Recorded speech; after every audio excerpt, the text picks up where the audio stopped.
श्री हर राय नमो कर जोरी नमो श्री हर कृष्ण मनाओ बहोरी तेग बहादुर परम कृपाला जी परम कृपाला श्री गुरु गोबिंद सिंह बेसाला परोतरा पर पुन पुन सीसा जी पुन पुन सीसा बार बार जगदीसा एकंकार सतगुरु तेह प्रसाद सच होए। वाहिगुरु जी की फतेह है विघ्न विनाशन सोए। जिसमें अमृत ज्ञान है मानक भगत वैराग गुरु ग्रंथ साहिब उदद बंदों कर अनुराग गुरु ग्रंथ साहिब उदद बंदों कर अनुराग। सतनाम श्री वाहिगुरु साहिब जी दोहरा करी सलाम तमाम नर पयो बहुत सन्मान। हाथ जोर हजरत पने दिए प्राण तुम दान। वाहिगुरु जी का खालसा वाहिगुरु जी की फतेह। पाक परवरदिगार दसां पातशाहियां दी आत्मक जागदी जोत धन धन श्री गुरु ग्रंथ साहिब जी महाराज जी दे पवित्र पावन हजूरी अंदर जुड़ बैठी गुरु की साजी और निवाजी हुई गुरु का खास रूप गुरु खालसा साध संगत जियो धनता दे पात्र हो के निता प्रति गुरु चरणा च जुड़ के हाजरियां भर के गुरुदेव दा पावन पवित्र इतिहास बहुत ही शरधा भावना अदब सत्कार सहित आप जी सरवण कर रहे हो। अज दा दिन पंजाब दे उजाड़े दा दिन है जिस दिन देश की आज़ादी के नां ते पंजाब नूं दो हिस्सियां च वंड दिता गया। पंजाब की इस वंड समय असीं अपने बजुर्गों पासों सुनिया है कि मैं वो रो रो के अपने उस दुख नूं बयान करया करते सन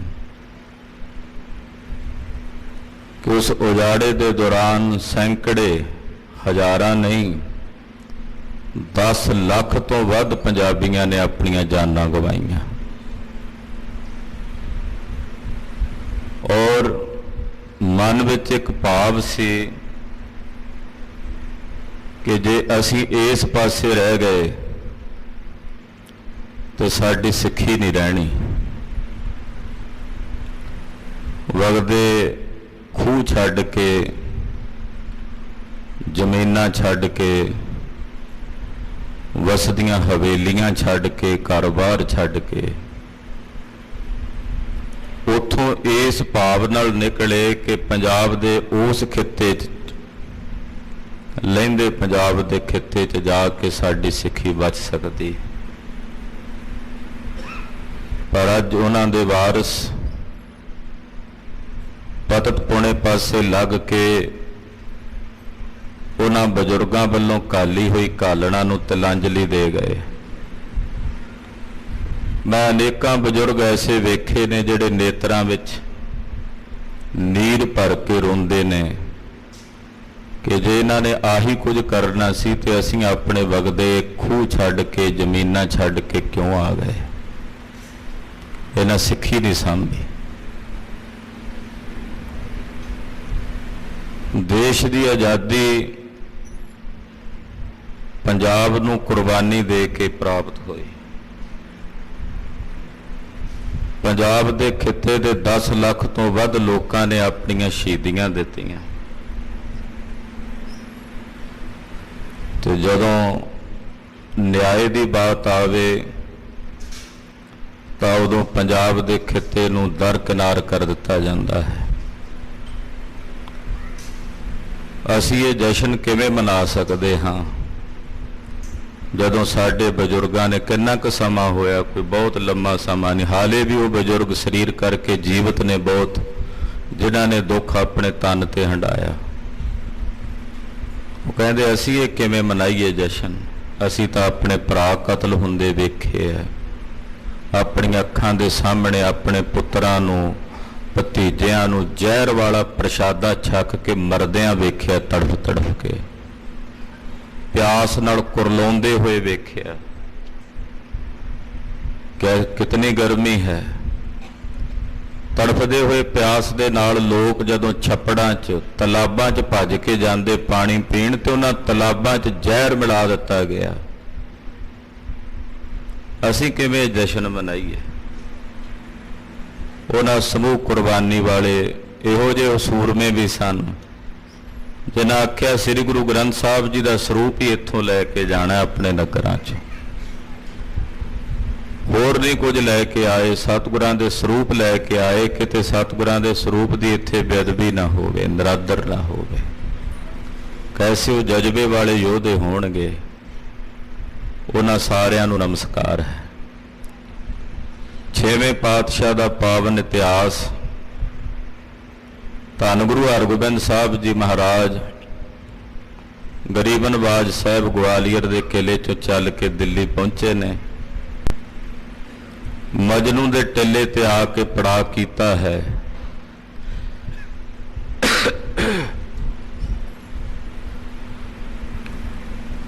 बादशाह ने बेनती की आके मैनू दर्शन दिओ।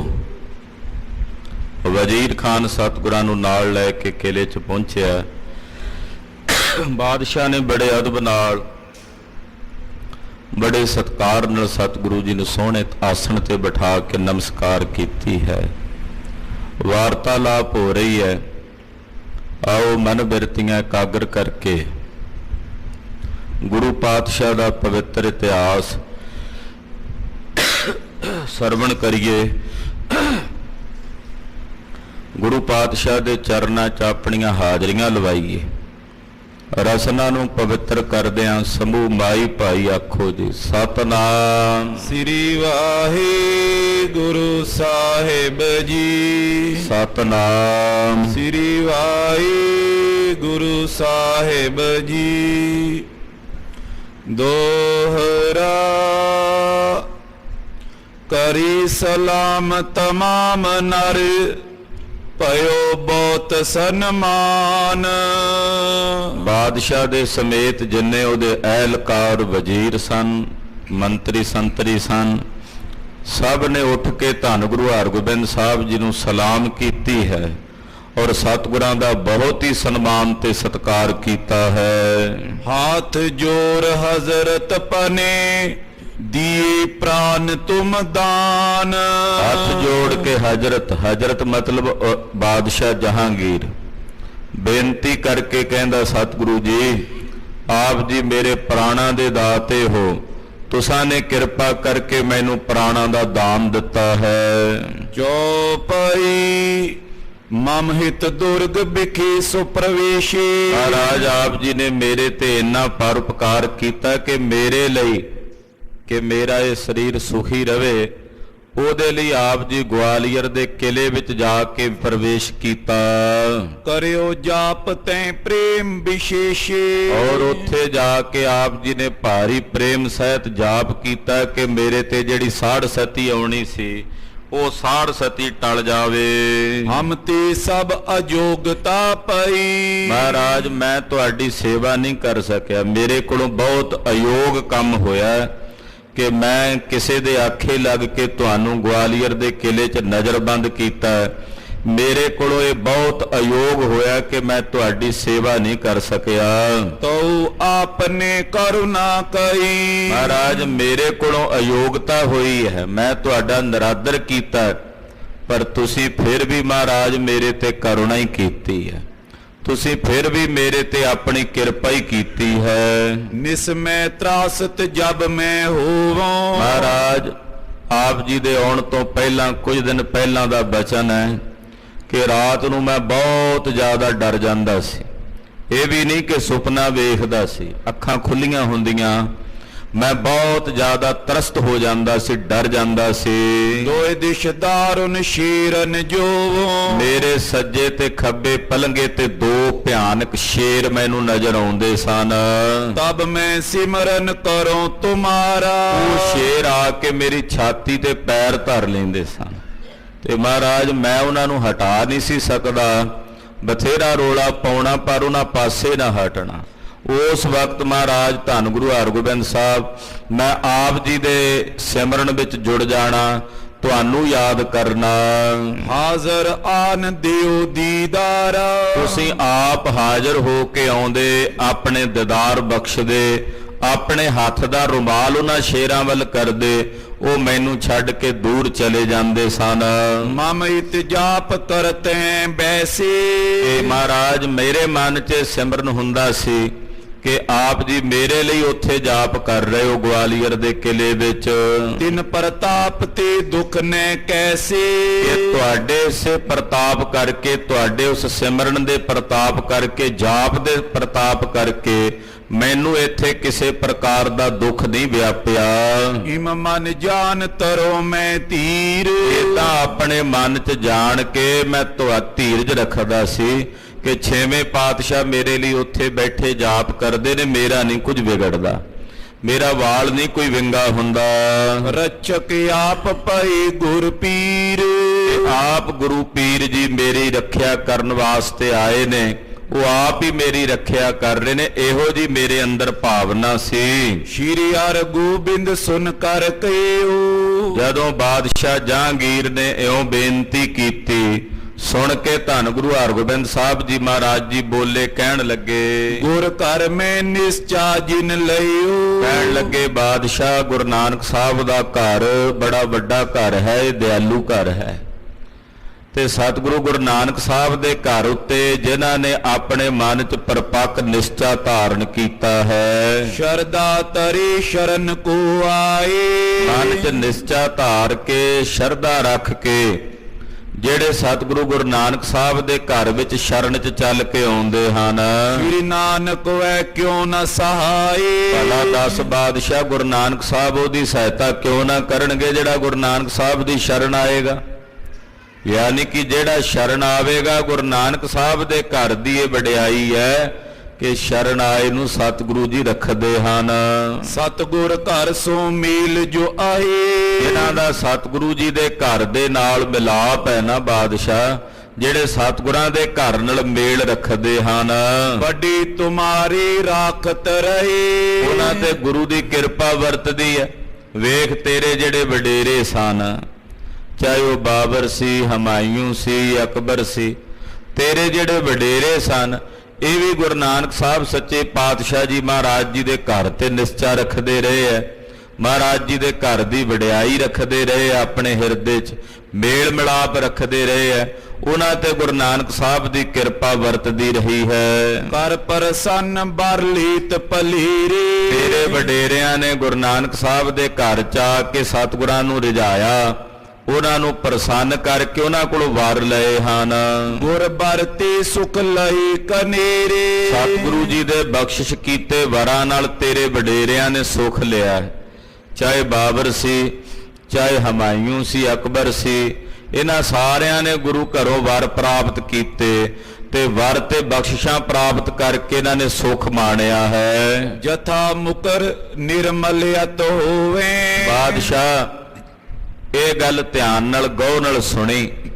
ਸਤਿਗੁਰੂ ਗੁਰੂ ਨਾਨਕ ਸਾਹਿਬ ਦਾ ਘਰ ਇਉਂ ਹੈ ਜਿਵੇਂ ਕੋਈ ਉਜਵਲ ਨਿਰਮਲ ਮੁਕਰ ਹੁੰਦਾ ਨਾ, ਮੁਕਰ ਕਹਿੰਦੇ ਨੇ ਸ਼ੀਸ਼ੇ ਨੂੰ, ਸ਼ੀਸ਼ਾ ਹੁੰਦਾ ਨਾ ਬਿਲਕੁਲ ਸਾਫ਼, ਕਹਿੰਦੇ ਇਉਂ ਗੁਰੂ ਨਾਨਕ ਸਾਹਿਬ ਦਾ ਘਰ ਸਾਫ਼ ਸ਼ੀਸ਼ੇ ਵਾਂਗੂ ਨਿਰਮਲ ਹੈ। ਜਸ ਮੁਖ ਕਰ ਤਸ ਤਿਸ ਮੈਂ ਜੂਵੇਂ। ਸ਼ੀਸ਼ੇ ਵਿੱਚ ਜਿਹੋ ਜਿਹਾ ਕੋਈ ਮੂੰਹ ਲੈ ਕੇ ਵੇਖਦਾ ਉਹਨੂੰ ਸ਼ੀਸ਼ੇ 'ਚ ਉਦਾਂ ਦਾ ਹੀ ਮੂੰਹ ਨਜ਼ਰ ਆਉਂਦਾ। ਇਹ ਸ਼ੀਸ਼ੇ ਦੀ ਖਾਸੀਅਤ ਹੈ ਕਿ ਜਿਹੋ ਜੀ ਕੋਈ ਸ਼ਕਲ ਲੈ ਕੇ ਸ਼ੀਸ਼ੇ ਦੇ ਸਾਹਮਣੇ ਜਾਂਦਾ ਹੈ, ਜਿਹੋ ਜਿਹਾ ਮੂੰਹ ਬਣਾਉਂਦਾ ਹੈ, ਉਹਨੂੰ ਸ਼ੀਸ਼ੇ ਵਿੱਚੋਂ ਉਦਾਂ ਦਾ ਹੀ ਰੂਪ ਨਜ਼ਰ ਆਉਂਦਾ ਹੈ। ਕੇਸਰ ਮਲਾ ਗੀਰ ਜਿਨ ਲਾਇਓ। ਜਿਨ੍ਹਾਂ ਨੇ ਆਪਣੇ ਮੱਥੇ ਤੇ ਕੇਸਰ ਲਾ ਲਿਆ ਜਾਂ ਮੱਥੇ ਤੇ ਤਿਲਕ ਲਾ ਲਿਆ ਜਾਂ ਚਿਹਰੇ ਤੇ ਸੁਗੰਧੀ ਲਾ ਕੇ ਵੇਖਿਆ, ਰੰਗ ਸੁਗੰਧਤ ਤਥਾ ਦਿਖਾਇਓ। ਉਹਨੂੰ ਉਸੇ ਤਰ੍ਹਾਂ ਦਾ ਹੀ ਚਿਹਰਾ ਦਿਸਣਾ ਜਿਹਨੇ ਚਿਹਰੇ ਤੇ ਕੋਈ ਤਿਲਕ ਲਾ ਕੇ ਜਾਂ ਚੰਦਨ ਲਾ ਕੇ ਮੱਥੇ ਤੇ ਵੇਖਣਾ, ਉਹਨੂੰ ਸ਼ੀਸ਼ੇ 'ਚ ਉਦਾਂ ਦੀ ਸ਼ਕਲ ਸ਼ੀਸ਼ੇ ਨੇ ਵਿਖਾ ਦੇਣੀ ਹੈ। ਜੀ ਕਾਰ ਸਕੋ ਲਾਈ ਵਿਸ਼ੇਖੇ। ਤੇ ਜੇ ਕੋਈ ਮੂੰਹ ਤੇ ਕਾਲਖ ਮਲ ਕੇ ਕਾਲਖ ਪੋਚ ਕੇ ਵੇਖੇਗਾ ਤਾਂ ਉਹਨੂੰ ਆਪਣੇ ਮੂੰਹ ਤੇ ਕਾਲਖ ਹੀ ਨਜ਼ਰ ਆਉਣੀ। ਸ਼ੀਸ਼ੇ ਨੇ ਤਾਂ ਉਹੀ ਵਿਖਾਉਣਾ ਜਿਹੋ ਜੀ ਸ਼ਕਲ ਲੈ ਕੇ ਜਾਓਗੇ। ਜੇ ਚੰਦਨ ਲਾਓਗੇ ਕੇਸਰ ਲਾਓਗੇ ਉਦਾਂ ਦਾ ਵਿਖਾ ਦੇਣਾ। ਜੇ ਕਾਲਖ ਲਾ ਕੇ ਵੇਖੋਗੇ ਮੂੰਹ ਕਾਲਾ ਕਰਕੇ ਤਾਂ ਸ਼ੀਸ਼ੇ ਨੇ ਮੂੰਹ ਕਾਲਾ ਹੀ ਵਿਖਾ ਦੇਣਾ। ਕਾਰੋ ਬਨਿਓ ਕਰੂਪ ਸੋ ਦੇਖੇ। ਤੇ ਕਾਲਾ ਬਣਿਆ ਰੂਪ ਬੜਾ ਕੋਝਾ ਜਿਹਾ ਜਿਹੜਾ ਰੂਪ ਹੈ ਉਹ ਸ਼ੀਸ਼ੇ 'ਚ ਨਜ਼ਰ ਆਉਂਦਾ ਜੇ ਚਿਹਰੇ ਤੇ ਕਾਲਖ ਪੋਚ ਕੇ ਵੇਖਿਆ ਜਾਏ। ਤਿਮ ਸਤਿਗੁਰ ਕੇ ਮਿਲਨ ਮਝਾਰੇ। ਇਸੇ ਤਰ੍ਹਾਂ ਸਤਿਗੁਰਾਂ ਦਾ ਜਿਹੜਾ ਘਰ ਹੈ ਗੁਰੂ ਨਾਨਕ ਸਾਹਿਬ ਦਾ, ਇਸ ਘਰ ਦੇ ਨਾਲ ਵੀ ਮਿਲਣਾ ਇਉਂ ਹੈ ਜਿਵੇਂ ਸ਼ੀਸ਼ੇ ਸਾਹਮਣੇ ਜਾ ਕੇ ਖਲੋਣਾ। ਖੋਟੀ ਭਲੀ ਭਾਵਨਾ ਤਾਰੇ। ਜਿਹੜਾ ਖੋਟੀ ਭਾਵਨਾ ਨਾਲ ਆਉਂਦਾ ਉਹਨੂੰ ਉਦਾਂ ਦਾ ਹੀ ਅੱਗੋਂ ਰੂਪ ਦਿਸਦਾ, ਤੇ ਜਿਹੜਾ ਸ਼ੁਭ ਭਾਵਨਾ ਨਾਲ ਆਉਂਦਾ ਉਹਨੂੰ ਉਦਾਂ ਦਾ ਸਰੂਪ ਦਿਸਦਾ। ਜਿਹੜਾ ਕੋਈ ਹੱਥ ਜੋੜ ਕੇ ਆਵੇ ਜੁੜੇ ਹੱਥ ਹੀ ਮਿਲਣਗੇ, ਤੇ ਜਿਹੜਾ ਕੋਈ ਕੋਝੀ ਜੀ ਅੱਖ ਕਰਕੇ ਆਵੇ ਭੌਹਾਂ ਚੜਾ ਕੇ ਵੀ ਮੈਂ ਮਾਰਨਾ, ਫਿਰ ਅੱਗੋਂ ਉਹਨੂੰ ਉਦਾਂ ਦਾ ਹੀ ਨਜ਼ਰ ਆਉਣਾ, ਉਦਾਂ ਦਾ ਹੀ ਸਰੂਪ ਦਿਸਣਾ। ਇੱਥੇ ਤਾਂ ਇਹ ਜਿਹੋ ਜਿਹਾ ਕੋਈ ਮੇਲ ਭਾਵ ਰੱਖ, ਤੂੰ ਜਿਹੋ ਜਿਹਾ ਰੱਖੇਗਾ ਉਦਾਂ ਦਾ ਤੈਨੂੰ ਦਿਸ ਜਾਣਾ। ਮਹਾਰਾਜ ਜੀ ਸਪਸ਼ਟ ਕਰ ਰਹੇ ਨੇ ਵੀ ਜਿਵੇਂ ਮਰਜ਼ੀ ਵੇਖ ਲੈ, ਜੇ ਪ੍ਰੇਮ ਨਾਲ ਵੇਖੇਗਾ ਤੇ ਅੱਗੋਂ ਪ੍ਰੇਮ ਹੀ ਨਜ਼ਰ ਆਉਣਾ, ਤੇ ਜੇ ਵੇਖੇਗਾ ਵੀ ਮੇਰੇ ਕੋਲ ਫੌਜਾਂ ਨੇ, ਫੌਜਾਂ ਲੈ ਕੇ ਚੜ੍ਹ ਕੇ ਆਵਾਂ, ਤੇ ਫਿਰ ਅੱਗੋਂ ਉਦਾਂ ਦਾ ਹੀ ਨਜ਼ਾਰਾ ਨਜ਼ਰ ਆ ਜਾਣਾ। ਇੱਥੇ ਕਮੀ ਕੋਈ ਨਹੀਂ ਕਿਸੇ ਸ਼ੈ ਦੀ, ਜਿਹੋ ਜਿਹਾ ਵੇਖੋਗੇ ਉਦਾਂ ਦਾ ਦਿਸ ਜਾਣਾ। ਤੈਸੋ ਫਲ ਅਵਲੋਕੈ ਸੋਏ। ਉਹਨੂੰ ਉਸੇ ਤਰ੍ਹਾਂ ਦਾ ਹੀ ਫਲ ਮਿਲ ਜਾਂਦਾ ਜਿਹੋ ਜੀ ਕੋਈ ਭਾਵਨਾ ਖੋਟੀ ਭਲੀ ਭਾਵਨਾ ਲੈ ਕੇ ਆਉਂਦਾ। ਫਲ ਕੋ ਭੁਗਤੇ ਲੋਕਨ ਦੋਏ। ਉਹਨੂੰ ਫਿਰ ਕੱਲੇ ਇਸ ਲੋਕ ਵਿੱਚ ਹੀ ਨਹੀਂ ਪਰਲੋਕ ਵਿੱਚ ਦੋਹਾਂ ਜਹਾਨਾਂ 'ਚ ਉਦਾਂ ਦਾ ਫਲ ਭੋਗਣਾ ਪੈਂਦਾ। ਖੋਟੀ ਇੱਛਾ ਦਾ ਫਲ ਖੋਟਾ ਮਿਲੇਗਾ, ਭਲੀ ਭਾਵਨਾ ਦਾ ਫਲ ਭਲਾ ਪ੍ਰਾਪਤ ਹੋਵੇਗਾ, ਔਰ ਲੋਕ ਪਰਲੋਕ ਦੋਹਾਂ ਜਹਾਨਾਂ 'ਚ ਭੋਗਣਾ ਪਵੇਗਾ। ਖੋਟੀ ਕਰ ਸਿਰ ਧੁਨ ਪਛਤਾਵੇ। ਜਿਹੜੇ ਖੋਟੀ ਇੱਛਾ ਜਾਂ ਖੋਟੀ ਭਾਵਨਾ ਨਾਲ ਆਉਂਦੇ ਆ ਨਾ ਗੁਰੂ ਘਰ, ਮਨਸਾ ਖੋਟੀ ਲੈ ਕੇ ਆਉਂਦੇ ਆ, ਉਹਨਾਂ ਨੂੰ ਫਿਰ ਬਾਅਦ 'ਚ ਸਿਰ ਧੁੰਨ ਕੇ ਹਿਲਾ ਕੇ ਪਛਤਾਉਣਾ ਹੀ ਪੈਂਦਾ ਵੀ ਮੈਂ ਐਸਾ ਕਿਉਂ ਕੀਤਾ। ਉਹਨਾਂ ਨੂੰ ਪਛਤਾਵਾ ਕਰਨਾ ਪੈਂਦਾ। ਹਾਂਜੀ, ਭਲੀ ਕਰੇ ਸੁਖ ਕੋ ਨਿਤ ਪਾਵੇ। ਤੇ ਜਿਹੜਾ ਭਲੀ ਭਾਵਨਾ ਲੈ ਕੇ ਆਉਂਦਾ ਉਹ ਸੁਰਖਰੂ ਹੋ ਜਾਂਦਾ, ਉਹਨੂੰ ਸੁਖ ਪ੍ਰਾਪਤ ਹੁੰਦਾ। ਇਸ ਲੋਕ ਦਾ ਸੁਖ ਵੀ ਮਿਲਦਾ ਤੇ ਪਰਲੋਕ ਵਿੱਚ ਵੀ ਉਹ ਸੁਖੀ ਹੁੰਦਾ। ਰਹੀ ਆਦ ਤੇ ਸ਼ਰਧਾ ਤੁਮਾਰੇ। ਬਾਦਸ਼ਾਹ ਤੁਹਾਡੇ ਵਡੇਰੇ ਜਿਹੜੇ ਸਨ ਉਹ ਗੁਰੂ ਘਰ ਤੇ ਸ਼ਰਧਾ ਰੱਖਦੇ ਰਹੇ ਨੇ, ਕਿਉਂ ਸਹਾਇਤਾ ਗੁਰੂ ਨਾ ਤਾਰੇ। ਤੇ ਹੁਣ ਤੇਰੇ ਮਨ 'ਚ ਵੀ ਸ਼ਰਧਾ ਬਣ ਗਈ ਸੀ ਵੀ ਗੁਰੂ ਹਰਗੋਬਿੰਦ ਸਾਹਿਬ ਮੇਰੀ ਰੱਖਿਆ ਕਰਨਗੇ, ਤੇ ਜੇ ਤੂੰ ਸ਼ਰਧਾ ਰੱਖ ਲਈ ਤੇ ਫਿਰ ਤੇਰੀ ਰੱਖਿਆ ਕਿਉਂ ਨਾ ਹੁੰਦੀ। ਤੂੰ ਸ਼ਰਧਾ ਰੱਖੀ ਵੀ ਗੁਰੂ ਸਾਹਿਬ ਮੇਰੀ ਰੱਖਿਆ ਕਰਨਗੇ ਤਾਂ ਤੇਰੀ ਰੱਖਿਆ ਹੋਣੀ ਸੀ। ਸ਼੍ਰੀ ਮੁਖ ਤੇ ਇਮ ਬਾਤ ਕਹੰਤੇ। ਸਤਿਗੁਰੂ ਜੀ ਇਹ ਬਚਨ ਕਰ ਰਹੇ ਛੇਵੇਂ ਪਾਤਸ਼ਾਹ ਗੁਰੂ ਹਰਗੋਬਿੰਦ ਸਾਹਿਬ, ਜਦੋਂ ਇਹ ਬਚਨ ਮਹਾਰਾਜ ਜੀ ਕਰ ਰਹੇ ਸਨ, ਦਾਹਨ ਕਰ ਕੋ ਉਰਦ ਉਠੰਤੇ।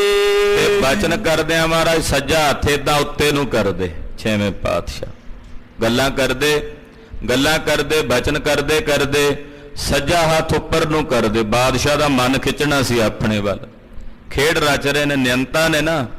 ਮਹਾਰਾਜ ਭਗਤ ਨਾਮਦੇਵ ਜੀ ਦੇ ਪਾਵਨ ਬਚਨ ਨੇ, ਉਹ ਕਹਿੰਦੇ ਨਈਆ ਤੇ ਬੈਰੇ ਕੰਨਾ ਨਾ ਚੰਤੀ ਗੋਪੀ ਜੰਨਾ ਨਈਆ ਤੇ ਬੈਰੇ ਕੰਨਾ। ਮਹਾਰਾਜ ਨਈਆ ਕਹਿੰਦੇ ਆ ਨਿਯੰਤੇ ਨੂੰ, ਪ੍ਰੇਰਕ ਨੂੰ। ਮਹਾਰਾਜ ਤੁਸੀਂ ਸਭ ਦੇ ਪ੍ਰੇਰਕ ਹੋ, ਤੁਹਾਡੇ ਤੋਂ ਬਾਹਰ ਕੁਝ ਵੀ ਨਹੀਂ। ਜਿਹਨੂੰ ਜਿਵੇਂ ਪ੍ਰੇਰਦੇ ਉਦਾਂ ਚੱਲ ਪੈਂਦਾ। ਛੇਵੇਂ ਪਾਤਸ਼ਾਹ ਨੇ ਖੇਡ ਰਚ ਦਿੱਤੀ, ਜਦੋਂ ਗੱਲਬਾਤ ਕਰੀ ਜਾਣ ਤੇ ਹੱਥ ਉੱਤੇ ਨੂੰ ਕਰਨ ਸੱਜਾ। ਹਾਂਜੀ, ਕਬੋਂ ਟਿਕਾਵਤੇ ਉਪਰ ਜਾਨੋ। ਕਦੇ ਇਦਾਂ ਉੱਤੇ ਨੂੰ ਕਰਦੇ ਤੇ ਕਦੇ ਗੋਡੇ ਦੇ ਉੱਤੇ ਇਦਾਂ ਹੱਥ ਰੱਖ ਲੈਂਦੇ। ਬੌਰ ਕਰੇ ਚੰਚਲ ਦੁਤੀਵਾਨੋ। ਕਦੇ ਫਿਰ ਚੰਚਲ ਕਰਨ ਲੱਗ ਪੈਂਦੇ ਹੱਥ ਨੂੰ। ਹੁਤੋ ਸਿਮਰਨਾ ਹਾਥ ਕਪੂਰੀ। ਮਹਾਰਾਜ ਜੀ ਕਿਉਂ ਕਰਦੇ? ਹੱਥ ਦੇ ਵਿੱਚ ਸਤਿਗੁਰਾਂ ਨੇ ਇੱਕ ਛੋਟਾ ਸਿਮਰਨਾ ਹੁੰਦਾ ਨਾ, ਮਾਲਾ ਕਪੂਰੀ ਮਣਕਿਆਂ ਦਾ ਬਣਿਆ, ਉਹ ਫੇਰੀ ਜਾਂਦੇ ਨਾਲੇ। ਕਦੇ ਇਹਦਾ ਉੱਤੇ ਕਰ ਲੈਂਦੇ, ਕਦੇ ਗੋਡੇ ਤੇ ਧਰ ਲੈਂਦੇ, ਤੇ ਬਾਦਸ਼ਾਹ ਦਾ ਧਿਆਨ ਉਹਦੇ ਵੱਲ ਖਿੱਚਦੇ ਆ ਵੀ ਇਹ ਕਪੂਰੀ ਜਿਹੜੀ ਮਾਲਾ ਹੈ ਮਣਕਿਆਂ ਦੀ ਬਣੀ ਹੋਈ, ਕਪੂਰੀ ਮਣਕਿਆਂ ਦੀ ਬੜੀ ਕੀਮਤੀ ਮਾਲਾ ਹੁੰਦੀ, ਹਰ ਜਗ੍ਹਾ ਤੇ ਨਹੀਂ ਮਿਲਦੀ। ਉਹ ਕਪੂਰੀ ਮਾਲਾ ਦੀ ਜਿਹੜੀ ਮਣਕਾ, ਇਹਨੂੰ ਕਹਿਰਵਾ ਵੀ ਕਹਿੰਦੇ ਹਨ। ਕਪੂਰਾਂ ਦਾ ਬਣਿਆ ਸਿਮਰਨਾ ਹੁੰਦਾ, ਇਹਨੂੰ ਕਹਿਰਵਾ ਸਿਮਰਨਾ ਵੀ ਕਹਿੰਦੇ, ਬੜਾ ਕੀਮਤੀ ਹੁੰਦਾ। ਤੂੰ ਸਤਿਗੁਰੂ ਜੀ ਉਹ ਫੇਰੀ ਜਾਂਦੇ, ਨਾਲੇ ਕਦੇ ਇਹਦਾ ਉੱਤੇ ਕਰ ਲੈਂਦੇ, ਕਦੇ ਗੋਡੇ ਤੇ ਧਰ ਲੈਂਦੇ। ਤੂੰ ਬਾਦਸ਼ਾਹ ਵੇਖਦਾ ਮਹਾਰਾਜ ਜੀ ਦੇ ਉਸ ਕਪੂਰੀ ਸਿਮਰਨੇ ਵੱਲ। ਰੰਗ ਅਜਾਇਬ ਕਾੜ ਤਰੂਰੀ। ਉਹਦਾ ਜਿਹੜਾ ਰੰਗ ਹੈ ਉਹ ਵੀ ਬੜਾ ਅਜਾਇਬ ਜਿਹਾ, ਬੜਾ ਅਸਚਰਜ ਜਿਹਾ ਰੰਗ ਹੈ, ਜਿਹੜਾ ਕਪੂਰੀ ਮਹਾਰਾਜ ਜੀ ਦਾ ਸਿਮਰਨਾ ਹੱਥ 'ਚ, ਤੇ ਕਪੂਰੀ ਮਣਕਿਆਂ ਦਾ ਸੀ। ਤੇ ਉਹਦਾ ਰੰਗ ਵੀ ਬੜਾ ਅਸਚਰਜ ਜਿਹਾ ਹੈ ਤੇ ਬਹੁਤ ਹੀ ਕੀਮਤੀ ਤੇ ਦੁਰਲਭ ਹੈ। ਤਿਸੇ ਦਿਖਾਈ ਫੀਰ ਮਨ ਲੀਨਾ। ਉਹ ਵਿਖਾ ਕੇ ਨਾ ਉਹਨੂੰ ਬਾਦਸ਼ਾਹ ਨੂੰ ਇਹਦਾ ਉੱਤੇ ਕਰਕੇ ਤੇ ਬਾਦਸ਼ਾਹ ਦਾ ਮਨ ਫੇਰ ਲਿਆ ਛੇਵੇਂ ਪਾਤਸ਼ਾਹ ਨੇ।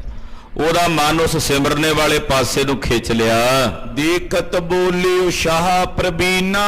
ਸਤਿਗੁਰਾਂ ਦੇ ਹੱਥ ਵਿੱਚ ਉਹ ਸਿਮਰਨਾ ਵੇਖ ਕੇ, ਮਾਲਾ ਵੇਖ ਕੇ ਬਾਦਸ਼ਾਹ ਬੋਲਿਆ, ਅਜਬ ਸਿਮਰਨਾ ਜਿਸ ਕਰ ਧਾਰਾ। ਮਹਾਰਾਜ ਜੀ ਨੇ ਜਿਹੜਾ ਆਪਣੇ ਹੱਥ ਵਿੱਚ ਉਹ ਕੀਮਤੀ ਸਿਮਰਨਾ ਪਕੜਿਆ ਹੋਇਆ ਸੀ, ਅਜਬ ਨੇ ਆਗੇ ਅਸ ਹਮੋ ਨਿਹਾਰਾ। ਵੇਖ ਕੇ ਕਹਿੰਦਾ ਮਹਾਰਾਜ ਛੇਵੇਂ ਪਾਤਸ਼ਾਹ ਆਪ ਜੀ ਦਾ ਇਹ ਸਿਮਰਨਾ ਬੜੇ ਕਮਾਲ ਦਾ ਹੈ। ਇਹੋ ਜਿਹਾ ਸਿਮਰਨਾ ਮੈਂ ਕਦੇ ਪਹਿਲਾਂ ਵੇਖਿਆ ਨਹੀਂ ਹੈ। ਬੜਾ ਸੁੰਦਰ ਹੈ, ਰੰਗ ਬੜਾ ਸੋਹਣਾ ਹੈ। ਇਹਦੀ ਜਿਹੜੀ ਘਾੜਤ ਹੈ ਮਣਕਿਆਂ ਦੀ, ਬੜੀ ਸੁੰਦਰ ਘੜੀ ਹੋਈ ਹੈ। ਉਹ ਕੀਮਤ ਕੋ ਪਰੇ ਦਿਖਾਈ। ਇਹ ਬੜਾ ਕੀਮਤੀ ਨਜ਼ਰ ਆਉਂਦਾ, ਵੇਖਣ 'ਚ ਬਹੁਤ ਹੀ ਕੀਮਤੀ ਹੈ। ਤੋ ਮਣਕੇ ਬਹੁਤ ਕੀਮਤੀ ਹੁੰਦੇ। ਕਹਿਰਵਾ ਦਾ ਮਣਕਾ ਹੁੰਦਾ ਜਾਂ ਸੁੱਚੇ ਮੋਤੀਆਂ ਦੇ ਮਣਕੇ ਹੁੰਦੇ, ਕਈ ਤਰ੍ਹਾਂ ਦੇ ਮਣਕੇ ਹੁੰਦੇ, ਮਾਲਾ ਵਿੱਚ ਬਣਾਏ ਜਾਂਦੇ। ਇਸੇ ਤਰ੍ਹਾਂ ਰੁਦਰਾਕਸ਼ ਆਦਿਕ ਦੇ ਬਹੁਤ ਸਾਰੇ ਮਣਕਿਆਂ ਦੀਆਂ ਮਾਲਾਵਾਂ ਆਮ ਕਰਕੇ ਪ੍ਰਸਿੱਧ ਨੇ। ਤੋ ਬੜੇ ਬੜੇ ਕੀਮਤੀ ਹੁੰਦੇ। ਜਿਹੜੇ ਰੁਦਰਾਕਸ਼ ਦੇ ਮਣਕੇ ਕਹੇ ਜਾਂਦੇ ਆ, ਉਹਦੇ ਵਿੱਚ ਵੀ ਉਹਨਾਂ ਨੇ ਅੱਗੇ ਕਈ ਤਰ੍ਹਾਂ ਦੀਆਂ ਕੈਟਾਗਰੀਆਂ ਬਣਾਈਆਂ ਵੀ ਇਹ ਪੰਚਮੁਖੀ ਹੈ ਜਾਂ ਇੱਕਮੁਖੀ ਹੈ। ਤੋ ਉਹਨਾਂ ਦੇ ਅੱਗੇ ਮੁੱਲ ਬਣਾਏ ਹੋਏ। ਇਸੇ ਤਰ੍ਹਾਂ ਇਹ ਕਹਿਰਵਾ ਦਾ ਮਣਕਾ ਸੀ, ਕਪੂਰ ਦੇ ਲੱਕੜ ਦਾ ਬਣਿਆ, ਬੜਾ ਕੀਮਤੀ, ਰੰਗ ਬੜਾ ਸੋਹਣਾ ਕੀਤਾ ਹੋਇਆ। ਕਹਿੰਦਾ ਜੀ ਮੈਂ ਵੇਖੇ ਬਹੁਤ ਨੇ ਬੜੇ ਸਿਮਰਨੇ, ਤੇ ਮੁਸਲਮਾਨ ਵੀ ਤਸਬੀਹ ਰੱਖਦੇ ਹੁੰਦੇ ਹੱਥ ਵਿੱਚ, ਇਹ ਵੀ ਰੱਖਦਾ ਸੀ, ਫੇਰਦਾ ਸੀ, ਪਰ ਮੈਂ ਏਦਾਂ ਦਾ ਸਿਮਰਨਾ ਨਹੀਂ ਵੇਖਿਆ। ਦੂਰ ਦੇਸ਼ ਕਿਨ ਦੀਨ ਪਠਾਈ। ਲੱਗਦਾ ਦੂਰੋਂ ਕਿਸੇ ਵਲੈਤ ਚੋਂ ਆਇਆ, ਕਿਉਂਕਿ ਇਸ ਦੇਸ਼ ਦਾ ਨਹੀਂ ਲੱਗਦਾ। ਵਲੈਤ ਵਿੱਚੋਂ ਬਾਹਰੋਂ ਕਿਤੇ ਦੂਰ ਦੇਸ਼ ਤੋਂ ਤੁਹਾਡੇ ਕੋਲ ਭੇਜਿਆ ਕਿਸੇ ਨੇ। ਸੁਨ ਗੁਰ ਕਿਉ ਭਲੇ ਤੁਮ ਜਾਨਾ। ਸੁਣ ਕੇ ਮਹਾਰਾਜ ਜੀ ਕਹਿੰਦੇ ਹਾਂ ਬਾਦਸ਼ਾਹ ਤੂੰ ਸਹੀ ਪਛਾਣਿਆ, ਇੱਥੋਂ ਦਾ ਨਹੀਂ ਹੈ, ਇਹ ਵਾਕਈ ਦੂਰ ਦੇਸ਼ ਤੋਂ ਆਇਆ। ਦੂਰ ਵਲਾਇਤ ਤੇ ਸਿੱਖਿਆਨਾ। ਦੂਰ ਵਲਾਇਤ ਦੇਸ਼ ਤੋਂ ਸਾਡੇ ਇੱਕ ਪ੍ਰੇਮੀ ਸਿੱਖ ਨੇ ਲਿਆ ਕੇ ਸਾਨੂੰ ਭੇਟਾ ਕੀਤਾ ਹੈ। ਪੌਰ ਦੇ ਤਰ ਅਰਪਿਓ ਆਏ। ਸਾਡੇ ਸਿੱਖ ਕੀਮਤੀ ਵਸਤੂਆਂ ਲਿਆ ਕੇ ਸਾਨੂੰ ਭੇਟਾ ਕਰਦੇ ਆ। ਸਾਡੇ ਇੱਕ ਸਿੱਖ ਨੇ ਦੂਰੋਂ ਲਿਆ ਕੇ ਬੜੀ ਭਾਵਨਾ ਨਾਲ, ਬੜੇ ਪ੍ਰੇਮ ਨਾਲ ਲਿਆ ਕੇ ਸਿਮਰਨਾ ਸਾਨੂੰ ਭੇਟਾ ਕੀਤਾ ਹੈ। ਗਇਓ ਰਾਖੀਏ ਹੱਥ ਬਣਾਏ। ਉਹਨੇ ਸਾਨੂੰ ਕਿਹਾ ਸੀ ਮਹਾਰਾਜ ਆਪਣੇ ਸੋਹਣੇ ਹੱਥਾਂ 'ਚ ਹੀ ਰੱਖਿਓ। ਉਹਨੇ ਭਾਵਨਾ ਨਾਲ ਦਿੱਤਾ ਤੇ ਬੇਨਤੀ ਕੀਤੀ ਮਹਾਰਾਜ ਆਪਣੇ ਹੱਥਾਂ 'ਚ ਹੀ ਰੱਖਿਓ। ਪਨੇਸ਼ਾ ਅਸਮਣ ਕਾ ਏਕ।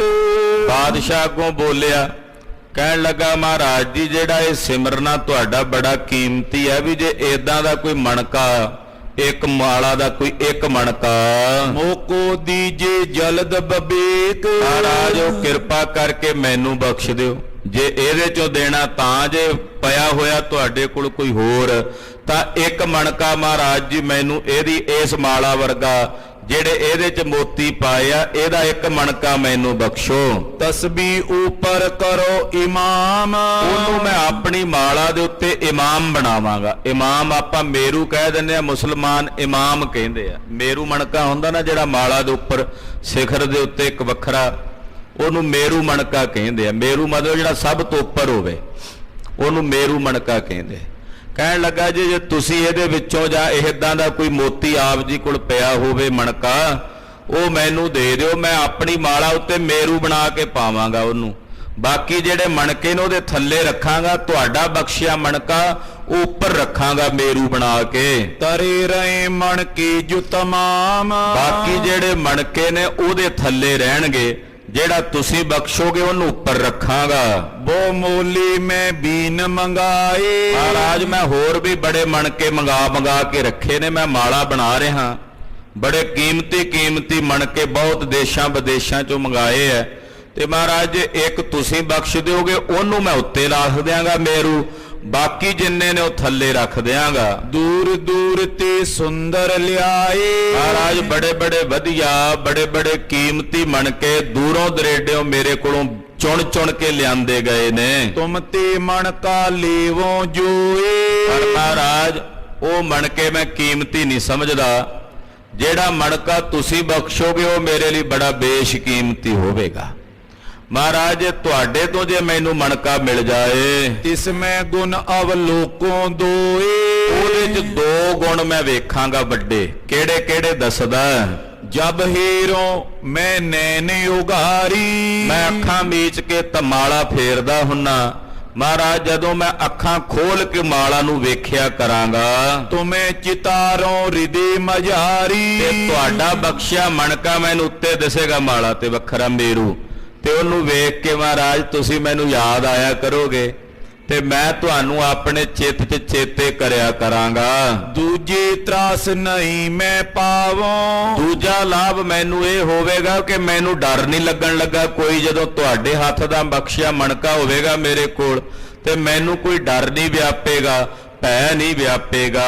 ਤੁਮ ਕਰ ਕੋ ਜਬ ਅੰਗ ਲਗਾਵੋ। ਕਿਉਂਕਿ ਤੁਹਾਡੇ ਹੱਥਾਂ ਦਾ ਬਖਸ਼ਿਆ ਹੋਇਆ ਮਣਕਾ ਉਹ ਜਦੋਂ ਮਾਲਾ ਮੈਂ ਆਪਣੇ ਕੋਲ ਰੱਖਾਂਗਾ, ਆਪਣੇ ਸਰੀਰ ਨੂੰ ਲਾਵਾਂਗਾ। ਜਿਮ ਰੱਖਿਅਕ ਤੁਮ ਬਨੇ ਹਮਾਰੇ।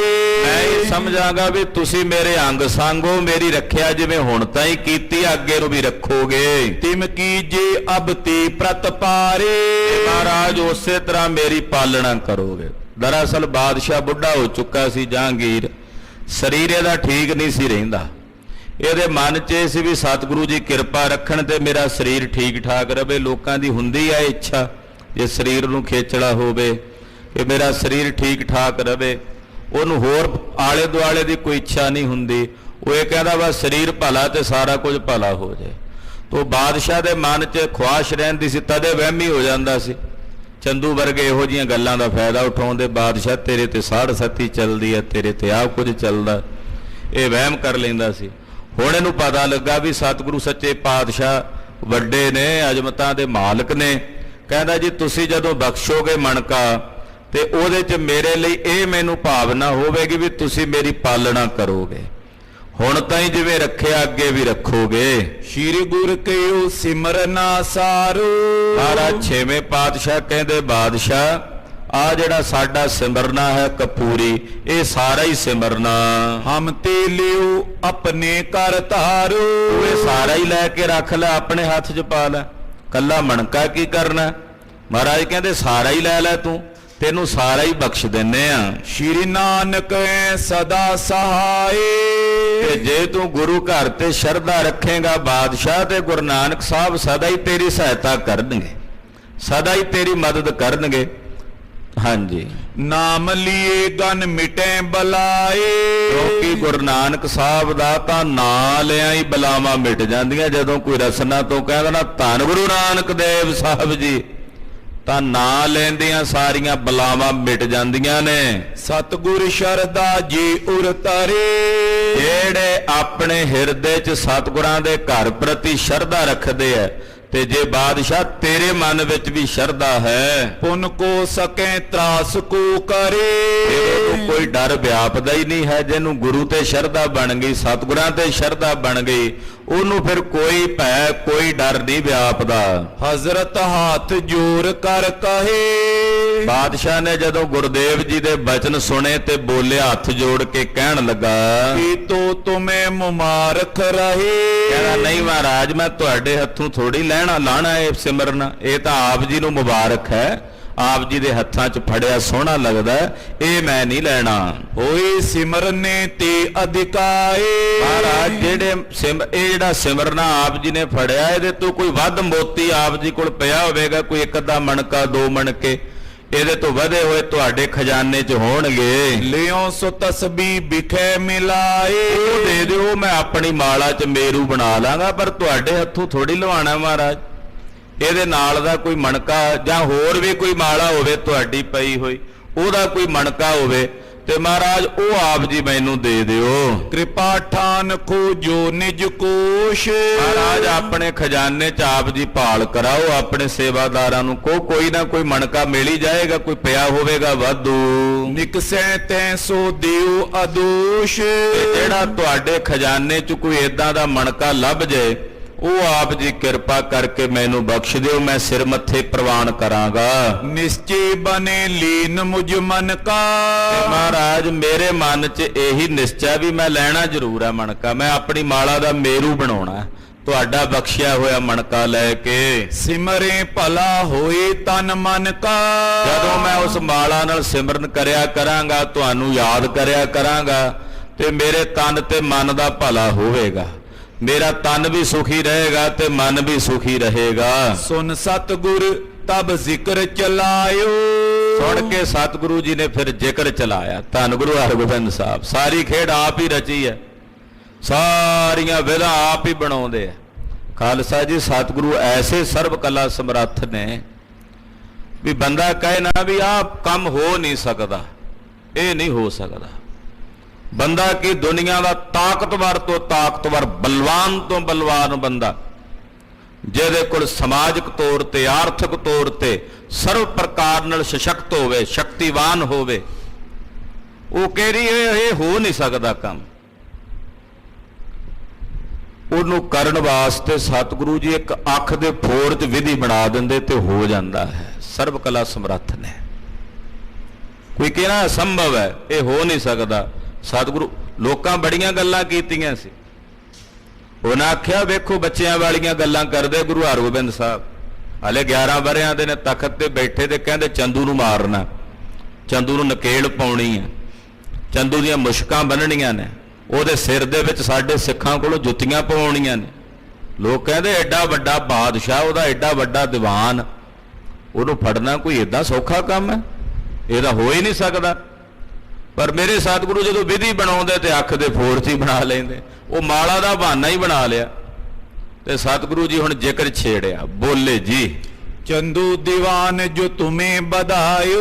ਮਹਾਰਾਜ ਜੀ ਕਹਿੰਦੇ ਬਾਦਸ਼ਾਹ ਜਿਹੜਾ ਤੇਰਾ ਦੀਵਾਨ ਨਹੀਂ ਚੰਦੂ, ਜਿਹਨੂੰ ਤੂੰ ਬੜਾ ਸਿਰੇ ਚਾੜਿਆ ਹੋਇਆ, ਵਧਾਏ ਦਾ ਮਤਲਬ ਹੁੰਦਾ ਸਿਰੇ ਚਾੜਨ ਦਾ, ਜਿਹਨੂੰ ਤੂੰ ਬੜਾ ਸਿਰ ਤੇ ਚੜਾ ਕੇ ਰੱਖਿਆ ਹੋਇਆ, ਤਿਸ ਕੇ ਸਦਨ ਪਠੇ ਗੁਰ ਬੜੇ। ਤੇ ਤੂੰ ਲਾਹੌਰ ਸੀ, ਸਾਡੇ ਪਿਤਾ ਜੀ ਨੂੰ, ਸਾਡੇ ਵੱਡੇ ਸਤਿਗੁਰਾਂ ਨੂੰ ਤੂੰ ਉਹਨਾਂ ਦੇ ਘਰ ਭੇਜਿਆ ਸੀ, ਯਾਨੀ ਕਿ ਗੁਰੂ ਅਰਜਨ ਦੇਵ ਸਾਹਿਬ ਨੂੰ। ਤੈਹੀ ਨਿਜ ਸ਼ਰੀਰ ਕੋ ਛੱਡੇ, ਉਹਦੇ ਘਰ 'ਚ ਹੀ ਸਾਡੇ ਪਿਤਾ ਗੁਰਦੇਵ ਜੀ ਨੇ ਆਪਣਾ ਤਨ ਤਿਆਗਿਆ। ਤਿਨ ਕੇ ਘਰ ਮੈਂ ਸੁੰਦਰ ਮਾਲਾ, ਜਦੋਂ ਉਹਨਾਂ ਨੇ ਉੱਥੇ ਸਰੀਰ ਤਿਆਗਿਆ ਨਾ, ਉਹਨਾਂ ਦੇ ਗਲ ਵਿੱਚ ਇੱਕ ਬੜੀ ਕੀਮਤੀ ਸੁੰਦਰ ਮਾਲਾ ਸੀ, ਸਤਿਗੁਰੂ ਜੀ ਦੇ ਗਲ 'ਚ, ਵੱਡਿਆਂ ਸਤਿਗੁਰਾਂ ਦੇ ਕੰਠ ਵਿੱਚ ਉਹ ਬੜੀ ਕੀਮਤੀ ਮਾਲਾ ਸੀ। ਇਨ ਤੇ ਕੀਮਤ ਤਾਏ ਵਿਸਾਲਾ, ਆਦਾ ਕੁਝ ਵੀ ਨਹੀਂ, ਇੱਕ ਪੂਰੀ ਮਾਲਾ। ਕਹਿਰਵਾ ਬਾਦਸ਼ਾਹ ਤੇਰੇ ਖਜ਼ਾਨੇ 'ਚ ਵੀ ਉਦਾਂ ਦੀ ਮਾਲਾ ਨਹੀਂ ਹੋਣੀ ਕੋਈ, ਜਿਹੋ ਜੀ ਉਹ ਕੀਮਤੀ ਸੀ। ਹਾਂਜੀ। ਸੋ ਚੰਦੂ ਕੇ ਘਰ ਮੈਂ ਰਹੀ, ਤੇ ਜਦੋਂ ਸਾਡੇ ਪਿਤਾ ਗੁਰਦੇਵ ਨੇ ਤਨ ਤਿਆਗਿਆ ਤੇ ਉਹ ਮਾਲਾ ਚੰਦੂ ਦੇ ਘਰ ਹੀ ਰਹਿ ਗਈ ਸੀ। ਪਾਤਸ਼ਾਹ ਕਹਿੰਦੇ ਉਹ ਚੰਦੂ ਦੇ ਘਰ ਹੀ ਰਹਿ ਗਈ ਸੀ। ਬਾਹਰ ਜ਼ਾਹਰ ਕੀਨਸ ਨਹੀਂ, ਉਹਨੇ ਉਹ ਮਾਲਾ ਲੁਕੋ ਲਈ, ਉਹਨੇ ਉਹ ਮਾਲਾ ਪ੍ਰਗਟ ਨਹੀਂ ਕੀਤੀ, ਬਾਹਰ ਵਿਖਾਈ ਨਹੀਂ। ਛਲ ਕਰ ਆਇਸ ਪਾਏ ਤਿਹਾਰੀ, ਔਰ ਛਲ ਪਾ ਕੇ ਕਪਟ ਕਰਕੇ ਤੇਰੀ ਆਗਿਆ ਲੈ ਕੇ ਕਰੀ ਅਜੋਗ ਅਵਗਿਆ ਭਾਰੀ। ਉਹਨੇ ਸਾਡੇ ਪਿਤਾ ਗੁਰਦੇਵ ਦੀ ਬੜੀ ਅਵਗਿਆ ਕੀਤੀ ਹੈ। ਉਹਨੇ ਸਾਡੇ ਪਿਤਾ ਗੁਰਦੇਵ ਵੱਡਿਆਂ ਸਤਿਗੁਰਾਂ ਦਾ ਬੜਾ ਅਨਾਦਰ ਕੀਤਾ ਮਲੇਛ ਨੇ। ਅਬ ਤਿਸ ਤੇ ਮਾਲਾ ਨਿਕਸਾਵ, ਏਦਾਂ ਕਰ ਬਾਦਸ਼ਾਹ, ਉਹ ਮਾਲਾ ਸਾਰੀ ਕਢਾ ਕੇ ਤੂੰ ਲੈ ਲੈ। ਜੇ ਤੂੰ ਮਾਲਾ ਹੀ ਲੈਣੀ ਆ ਵੱਡਿਆਂ ਸਤਿਗੁਰਾਂ ਦੇ ਹੱਥਾਂ ਦੀ ਲੈ ਲੈ।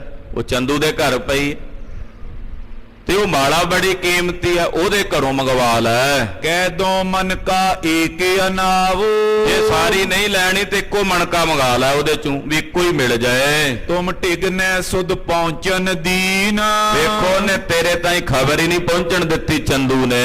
ਅਨਕ ਫਰੇਬ ਬਤਾਵਨ ਕੀਨ, ਕਿੰਨੇ ਉਹਨੇ ਫਰੇਬ ਕੀਤੇ ਤੇਰੇ ਕੋਲ ਆ ਕੇ, ਉਹਨੇ ਬਹੁਤ ਗੱਲਾਂ ਕੀਤੀਆਂ।